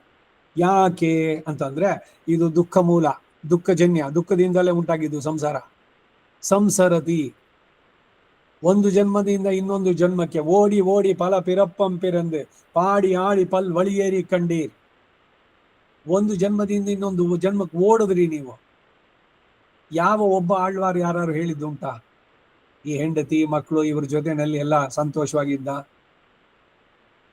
நல்ல கோட்பாட்டுலகங்கள் முன்னினுள்ளும் தான் நிறைந்த அல்லிக்கமல கண்ணனை அந்தன் குருகோர் ஷடகோபன் சொல்லப்பட்ட 1000 இவையும் 10 அல்லார்கள் நல்ல ಪದತ್ತಾಲ್ ಮನೆ வாழ்வர் ಕೊಂಡ ಪೆಂಡೀರ್ ಮಕ್ಕಳೇ. ಹೆಂಡತಿ ಮಕ್ಕಳು ಇವ್ರ ಜೊತೆ ಎಲ್ಲ ಚೆನ್ನಾಗಿರ್ತಾರೆ ಎಂದು ಮುಂದಿನ ಪಾಶ ಕೊಂಡ ಪೆಂಡೀರ್ ಮಕ್ಕಳೆಂದ್ರೆ ಸುತ್ತತ್ತವ ಪೇರಂ ಕಂಡದೋದು ಪಟ್ಟದಲ್ಲ. ಬರೀ ಮೋಹ ಇದು, ನಂಬಬೇಡಿ ಅಂತಾರೆ ಮುಂದಿನ ಪಾಶದಲ್ಲಿ. ಸಂಸಾರದಲ್ಲಿ ಸುಖ ಇಲ್ಲ. ಮತ್ತೆ ಯಾಕೆ ಕೊಟ್ಟ ಇದ್ನ? ಇವೆಲ್ಲ ಕೊಟ್ಟಿದ್ದು ಕರ್ಮದಿಂದ ಬಂದಿದ್ದಷ್ಟೇ. ನಿಮ್ಮ ಸುಖ ದುಃಖ ಏನೇನು ಅನುಭವಿಸೋಕಿದೆಯೋ ಅದು ಸಂಸಾರ ಸಾಗರಂ ಘೋರಂ, ಇದರಿಂದ ಬಿಡಿಸ್ಕೊಳ್ಬೇಕು. ಭವ ಸಾಗರವ ದಾಟಿಸೋ ತಂದೆ, ತಳವೇ ಇಲ್ಲದ ಸಮುದ್ರ ಇದು. ಹೋಗ್ತಾ ಇದೀವಿ ಅದೋ ಗತಿಗೆ, ಎಲ್ಲಿ ಎಲ್ಲಿ ಕೊನೆ ಇಲ್ಲ. ಅದು ಹೋಗಿದ್ದ ತಳ ಮುಟ್ಸು ಅಲ್ಲಿ ನಿಲ್ತು ಅನ್ನೋದಕ್ಕಿದೆಯೇನು? ಅದರಿಂದ ನೆಚ್ಚದಿರು ಸಂಸಾರ ನೆಲೆ ಅಲ್ಲ ಈ ಕಾಯ, ಅಚ್ಯುತನ ನಂಬಿ ಸುಖಿಯಾಗೋ. ಮನುಜ ಶರೀರ ಇದೇನು ಸುಖ, ಏನಾದ್ರು ಸಾಧಿಸಬೇಕು ಅನ್ನೋಂಥ ಸಮಯ 28ರಿಂದ 30-40 ವರ್ಷ. ಆವಾಗ ಸ್ತನಗಳ ನಂಬುವುದು ಏನು ಸುಖ? ಬಾಲ್ಯಸ್ತಾವತ್ ರೋದನಸಕ್ತ, ತರುಣಸ್ತಾವತ್ ತರುಣೀಸಕ್ತ, ವೃದ್ಧಸ್ತಾವತ್ ಚಿಂತಾಸಕ್ತ. ಆ ರೋಗ ಈ ರೋಗ, ಅಲ್ಲಿ ನೋವು ಈ ನೋವು, ನಿಂತ್ಕೊಂಡ್ರಾಗಲ್ಲ ಕೂತ್ಕೊಂಡ್ರಾಗಲ್ಲ, ಕಣ್ಣು ಹಂಗಾಗತ್ತೆ, ಬೆಳಗ್ಗೆ ಜೋರಾಯ್ತು, ಗಾಳಿ ಇಲ್ಲ, ಶಿಕೆ ತುಂಬಾ, ಫ್ಯಾನ್ ಹಾಕಿದ್ರೆ ಶೀತ ಆಗತ್ತೆ. ಏನು ಯಾವಾಗ ಸುಖವಾಗಿದ್ದಿದ್ದು? ಹಾಗಾದ್ರೆ ಈ ಅರಿವನ್ನ ಸ್ವಲ್ಪ ಚೆನ್ನಾಗಿ ಮನಸ್ಸಿಗೆ ತಗೊಂಡು ಇದು ಇಷ್ಟೇನೆ ಅನ್ನೋದಂತ ತಿಳಿದು ಬಾಳು ಹೇಗೆ ಬರುತ್ತೆ ಹಾಗೆ ಬಾಳಿ ಇದರ ಬಗ್ಗೆ ತಲೆ ಕೆಡಿಸ್ಕೊಳ್ದೆ ದೇವ್ರೇನ್ರ ಕೊಡ್ಲಣ್ಣ, ಕೊಡದಿದ್ರೆ ಬಿಡ್ಲಣ್ಣ, ನಾವೆಲ್ಲ ಅವನಿಗೆ ಬಚ್ಚ, ಅವನ ಹಾಕಿ ತಾಳೋದನ್ನ ಕಣ್ಣು ಮುಚ್ಕೊಂಡು ಹೇಳ್ದಂಗೆ. ಇದು ಇದು ನಾವು ತಿಳಿಬೇಕಾದ್ದು. ಇರೋದಿದೆಯಲ್ಲ. ಹಾಗಾಗಿ ಈ ಹುಟ್ಟು ಸಾವಿನ ಚಕ್ರ, ಬರೀ ದುಃಖಕ್ಕೆ ಕಾರಣವಾಗುವಂತಹ ಸಂಸಾರ, ಇದರಿಂದ ಬಿಡಿಸಿಕೊಂಡು ನಿರತಿಶಯವಾದ ಸುಖವನ್ನು ಪಡೆಯುವುದು ನಮ್ಮ ಬಾಳಿನ ಗುರಿ ಆಗ್ಬೇಕು. ಇಲ್ಲಿ ನಾನು ಸಂತೋಷವಾಗಿ ಇದ್ದೀನಲ್ಲ, ಯಾಕ್ಬೇಕು ಮೋಕ್ಷ? ಇನ್ನೊಂದು ಜನ್ಮ ಬರ್ತೀನಿ, ಇದಕ್ಕಿಂತ ಇನ್ನೊಂದಷ್ಟು ಅವಾಗ ಸೈಂಟಿಫಿಕ್ ಅಡ್ವಾನ್ಸ್ಮೆಂಟ್ ಇನ್ನೇನು ಬಂದಿರುತ್ತೋ. ಈಗಲೇ ಎಲ್ಲ ಕೇಳೋದು, ಏನು ಅಡುಗೆ ಕೆಲಸ ಇದೆಲ್ಲ ಮಾಡೋದು, ಅಥವಾ ಯಾರನ್ನೋ ತರೋದು, ಇಲ್ಲ ಮೆಸ್ಸಿಂದ ತರಿಸೋದು, ಏನೋ ಒಂದು ಟ್ಯಾಬ್ಲೆಟ್ ಮಾಡಿ ಕೊಟ್ಬಿಟ್ರೆ ತಿಂದ್ಬಿಟ್ರೆ ಆಗೋಯ್ತು, ಅಷ್ಟರಲ್ಲಿ ಆಗಬೇಕು. ಈಗ ಹೊರದೇಶ ಇದಕ್ಕೆ ಕಳಿಸಿದ್ರಲ್ಲ, ಏನು ಚಂದ್ರ ಗ್ರಹಕ್ಕೋ ಮಂಗಳ ಗ್ರಹಕ್ಕೋ ಅಲ್ಲಿ ಇಲ್ಲಿ ಹೋಗ್ಲಿ ಅಂತ, ಅವ್ರಿಗೆಲ್ಲ ಆಹಾರ ಏನು ಅಂದರೆ ಒಂದೊಂದೇ ಮಾತ್ರೆ, ಒಂದು ಇದರಲ್ಲಿ ಅದು ತೊಗೊಂಡ್ಬಿಟ್ರೆ ಅವ್ರಿಗೆ ಅದರಲ್ಲಿ ಎಲ್ಲ ಎಸೆನ್ಷಿಯಲ್ ವಿಟಮಿನ್ಸು, ಪ್ರೋಟೀನು, ಕಾರ್ಬೋಹೈಡ್ರೇಟ್ ಎಷ್ಟೆಷ್ಟು ಬೇಕೋ ಅಷ್ಟು ಹಾಕಿ ಇಟ್ಟಿದ್ದಾರೆ. ಆ ಥರ ಇನ್ನೇನೇನೇನು ಬರುತ್ತೋ ವಿಜ್ಞಾನದ ಆವಿಷ್ಕಾರಗಳು, ಅದನ್ನು ನೋಡಬೇಕು, ಅದಕ್ಕೆ ಇನ್ನೊಂದ್ಸಲಿ ಊಟ ಬರಬೇಕು. ಇಲ್ಲ ದುಬೈನಲ್ಲಿ ಹೋಗಿ ಅಲ್ಲಿಯ ಭೋಗಗಳು ಎಲ್ಲ ಅಷ್ಟೇ. ಇಂದ್ರಿಯಗಳಿಗೆ ಸೀಮಿತವಾದಂತಹದ್ದು ಸುಖ ಅಲ್ಲ. ಭಗವಂತನನ್ನ ಪಡೆದರೆ, ಈ ಹುಟ್ಟು ಸಾವಿನ ಚಕ್ರ ಬಿಡಿಸ್ಕೊಂಡ್ರೆ ಆಗ ನಿಜವಾದ ಸುಖ. ಆ ಸುಖ, ಆ ನಿರತಿಶಯ ಸುಖ, ಆ ಮೋಕ್ಷ ಸಾಮ್ರಾಜ್ಯದ ಸುಖ, ಅದನ್ನ ಪಡೆಯೋದು ನಮ್ಮ ಗುರಿಯಾಗಬೇಕು. ಅದಕ್ಕಾಗಿ ಇದರಲ್ಲಿ ಸುಖ ಇಲ್ಲ ಅನ್ನುವ ಅರಿವು ಉಂಟಾಗಬೇಕು. ಇದು ಬಿಟ್ಬಿಡಿ ಅಂತ ಹೇಳೋಲ್ಲ, ಇದು ಪ್ರಧಾನ ಅಲ್ಲ. ಇದರಲ್ಲಿ ನಿಜವಾದ ಸುಖ ಇಲ್ಲ ಅನ್ನೋ ಅರಿವಿದ್ದಾಗ ಅದರ ಬಗ್ಗೆ ಅನಾಸಕ್ತಿ. ಅಭ್ಯಾಸ ಏನು ಕೌಂತೆಯ ವೈರಾಗ್ಯೇಣ ಚ ಗೃಹ್ಯತೆ. ವೈರಾಗ್ಯ, ವಿರಾಗ. ಸಿಕ್ಕಿದ್ರೆ ಸಾವಳಿ ತಿನ್ನಿ, ಸಿಗ್ಲಿಲ್ವಾ ದುಃಖನೂ ಇಲ್ಲ. ಅದು ಅಯ್ಯೋ ನನಗೆ ಸಿಗ್ಲಿಲ್ವಲ್ಲ, ಅಯ್ಯೋ ನಾನು ಅದು ತಿನ್ಲೇ ಇಲ್ಲ, ಅಯ್ಯೋ ಅದು ನಾನು ಟೇಸ್ಟ್ ಮಾಡಲೇ ಇಲ್ಲ, ಅದನ್ನು ನಾನು ನೋಡಲೇ ಇಲ್ಲ. ಥಾಮಸ್ ಕುಕ್ಕು ಯಾರವುದು ಅಂದರೆ ಬುಕ್ಕಿಂಗ್ ಏಜೆಂಟು, 1 ಲಕ್ಷನೋ 3 ಲಕ್ಷನೋ ಕಟ್ಟಿ ಪ್ರಪಂಚ ಎಲ್ಲ ಸುತ್ತಿಸ್ತಾರೆ. ಆಫ್ರಿಕಾದಲ್ಲಿ ಆ ಆನೆಗಳ ಹಿಂಡು, ಹುಲಿಗಳು ಅದಿರೋದು, ಅದನ್ನೆಲ್ಲ ತೋರಿಸ್ತಾರೆ ಅಲ್ಲಿ ಹೋಗಿ. ಇಲ್ಲ ಐಫಿಲ್ ಟವರ್ ತೋರಿಸ್ತಾರೆ.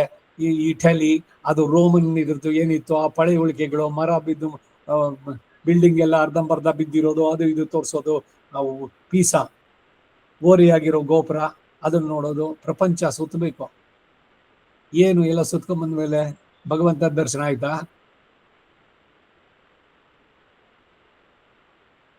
ಟೂರ್ ಹೋಗಿದ್ದೀವಿ, ವರ್ಲ್ಡ್ ಟೂರು, ದುಡ್ಡಿದೆ, ಏನ್ ಮಾಡೋದು?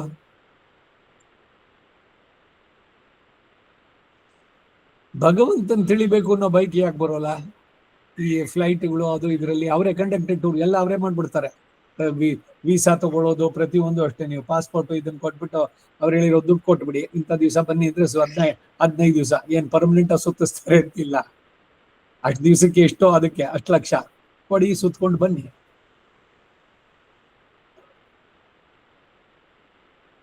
ಈ ಪ್ರಪಂಚ ದೇಶ ಸುತ್ತೋ ಬುದ್ಧಿ ಇದೆಯಲ್ಲ, ಅದೇ ಭಗವಂತ ತಿಳಿಬೇಕು ಅನ್ನೋ ಬುದ್ಧಿ ಯಾಕೆ ಬರೋಲ್ಲ?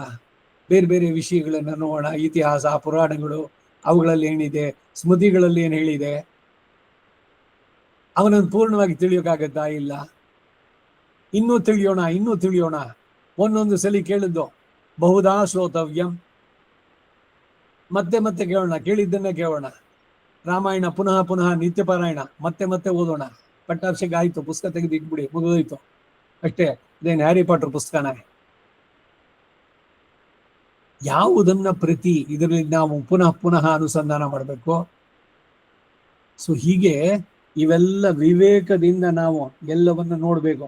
ಅನರ್ಥ ವಿಷಯೇಭ್ಯ, ಅವುಗಳಲ್ಲಿ ಹೆಚ್ಚಿಗೆ ಮನಸ್ಸನ್ನ ತೊಡಗಿದರೆ ಸಂಸಾರಕ್ಕೆ ಕಾರಣವಾಗತ್ತೆ.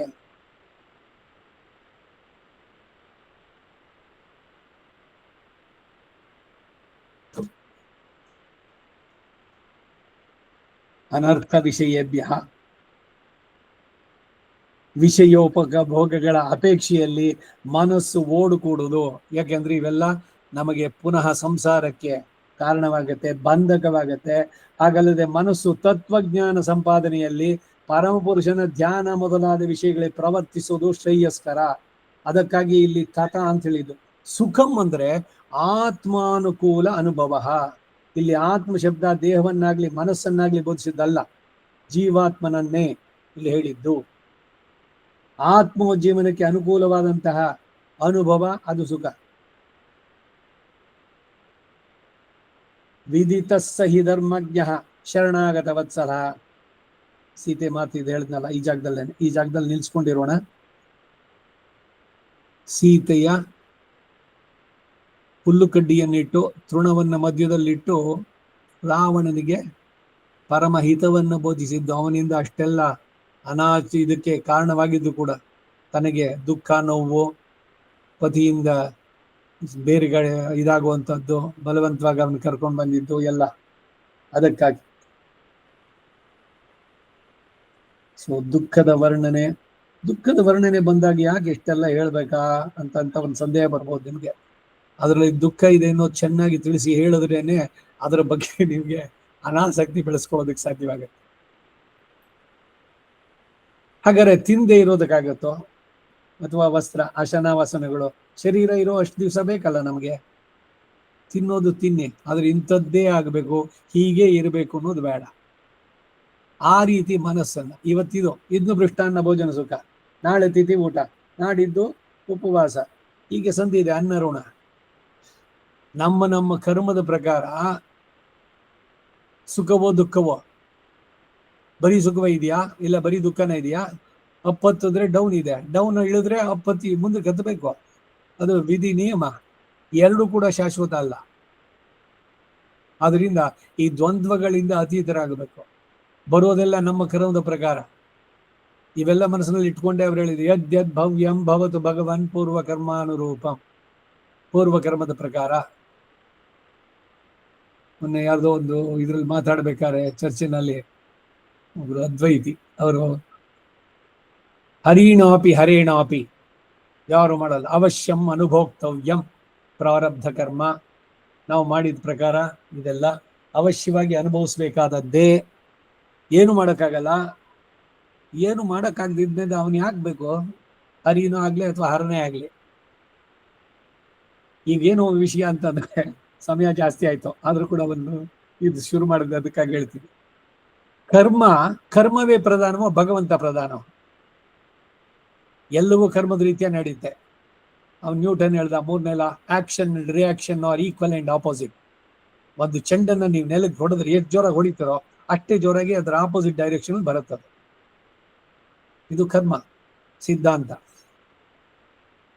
ಈ ಕರ್ಮಕ್ಕೆ ಫಲ ಕೊಡೋನು ಯಾರು? ಕರ್ಮಾಧ್ಯಕ್ಷನಾಗಿ ಭಗವಂತ ಇದ್ದಾನೆ, ಅವರವರ ಕರ್ಮಕ್ಕೆ ಫಲವನ್ನು ಕೊಡೋನವನು ಅಂತ. ಕರ್ಮವೇ ಪ್ರಧಾನ ಆದ್ರೆ ಭಗವಂತ ಏನ್ ಮಾಡೋದು? ಎಲ್ಲ ಅವನ ಇದ್ರ ಪ್ರಕಾರ ನಾನು ಅವನಿಗೆ ಅದನ್ನು ಕೊಟ್ಟೆ ಅಂತಂದ್ರೆ ಕರ್ಮವೇ ಪ್ರಧಾನವಾದ್ರೆ ಭಗವಂತ ಬೇಕಾ? ಈ ತಿರುಮಂಗೈ ಆಳ್ವಾರು ಭಗವಂತನ ಒಂದು ಸಂವಾದ ಬಹಳ ಚೆನ್ನಾಗಿತ್ತು. ಆ ಇದರಲ್ಲಿ ಪೆರಿಯ ತಿರುಮಳಿ ಕಡೆನಲ್ಲಿ ಇದೊಂದು ಬರುತ್ತೆ, ಯಾಕೆ ನನಗೆ ನೀನು ಕೆಟ್ಟ ಬುದ್ಧಿ ಅದರಲ್ಲಿ ಸಂಸಾರದಲ್ಲೇ ತೊಡಗುವಂತೆ ಬೈಕನ್ನು ಕೊಟ್ಟೆ, ನೀನು ಯಾಕೆ ಭಗವದ್ ಆಜ್ಞಾತಿ ಲಂಘನವನ್ನು ಮಾಡದೆ? ಈ ಸಂವಾದ ಒಬ್ರಿಗೊಬ್ಬರಿಗೆ. ನನಗೆ ಯಾಕೆ ನೀನು ಅದರಲ್ಲಿ ಇಟ್ಟು ಅದರಿಂದಾನೇ ಇದು ವಿಷಯಗಳಲ್ಲಿ ನಾನು ಪ್ರವರ್ತಿಸುವಂತೆ ನೀನು ಪ್ರೇರೇಪಿಸಿದ್ದವು ನೀನೇ ತಾನೆ ಅಂತಂದ್ರೆ, ಆ ಪ್ರೇರೇಪಣೆಗೆ ನೀನು ಮಾಡಿದ ಕರ್ಮ ಅದು ಕಾರಣ, ನಾನಲ್ಲ. ನಿನ್ನನ್ನು ಪ್ರೇರೇಪಿಸಿ ನನಗೇನಾಗಬೇಕಾಗಿದೆ ಅಂತಾನೆ ಅವನು. ಈಗ ಅವನಿಗೆ ಸನ್ಮಾನ ಮಾಡೋದಲ್ಲ, ಈ ಇದ್ರಲ್ಲಿ ಹೇಳಿದಂತೆ ರಾಜನಿಗೆ ಒಬ್ಬನಿಗೆ ಶಿಕ್ಷೆಯನ್ನು ಕೊಟ್ಟ, ಇನ್ನೊಬ್ಬರಿಗೆ ಸನ್ಮಾನ ಮಾಡಿದ್ದು, ಅದು ಎರಡರಿಂದ ರಾಜನಿಗೆ ಏನಾದ್ರು ಉಂಟಾ? ಹಾಗೆ ಭಗವಂತನಿಗೆ ನಾವು ಮಾಡಿದ ಸುಖದಿಂದನೋ ದುಃಖದಿಂದನೋ ಅವನಿಗೇನು ಆಗ್ಬೇಕಾಗಿಲ್ಲ. ಅನಷ್ಟನ್ನ ಬಿಚಾಕಶೀತಿ, ಆದ್ರೆ ಕರ್ಮಾಧ್ಯಕ್ಷನಾಗಿ ಅವನು ಮಾಡ್ತಾನೆ ಅಂತ. ಒಟ್ಟಿನಲ್ಲಿ ಸಾರಾಂಶ ಏನು ಅಂತಂದ್ರೆ, ಕರ್ಮಾಧ್ಯಕ್ಷನಾಗಿ ಭಗವಂತ ಇದ್ದಾನೆ, ಕರ್ಮದ ಪ್ರಕಾರ ಅದು ಬರ್ತಾ ಇದ್ರು ಕೂಡ ನೀವು ಭಗವಂತನಲ್ಲಿ ಶರಣಾಗತರಾದ್ರೆ, ಪಶ್ಚಾತ್ತಾಪ ಪಟ್ಟು ಪ್ರಾಯಶ್ಚಿತ್ತ ಅಂತ ಮಾಡ್ಕೊಂಡ್ರೆ ಇದಕ್ಕೆಲ್ಲ ಅರ್ಥ ಇದೆ. ಆ ಕರ್ಮವನ್ನು ಬದಲಾಯಿಸೋದಕ್ಕೆ ಭಗವಂತ ಅವನ ಸಂಕಲ್ಪ ಅದಷ್ಟೇ. ಅವನ ಅನುಗ್ರಹ ಸಂಕಲ್ಪ, ನಿಗ್ರಹ ಸಂಕಲ್ಪ.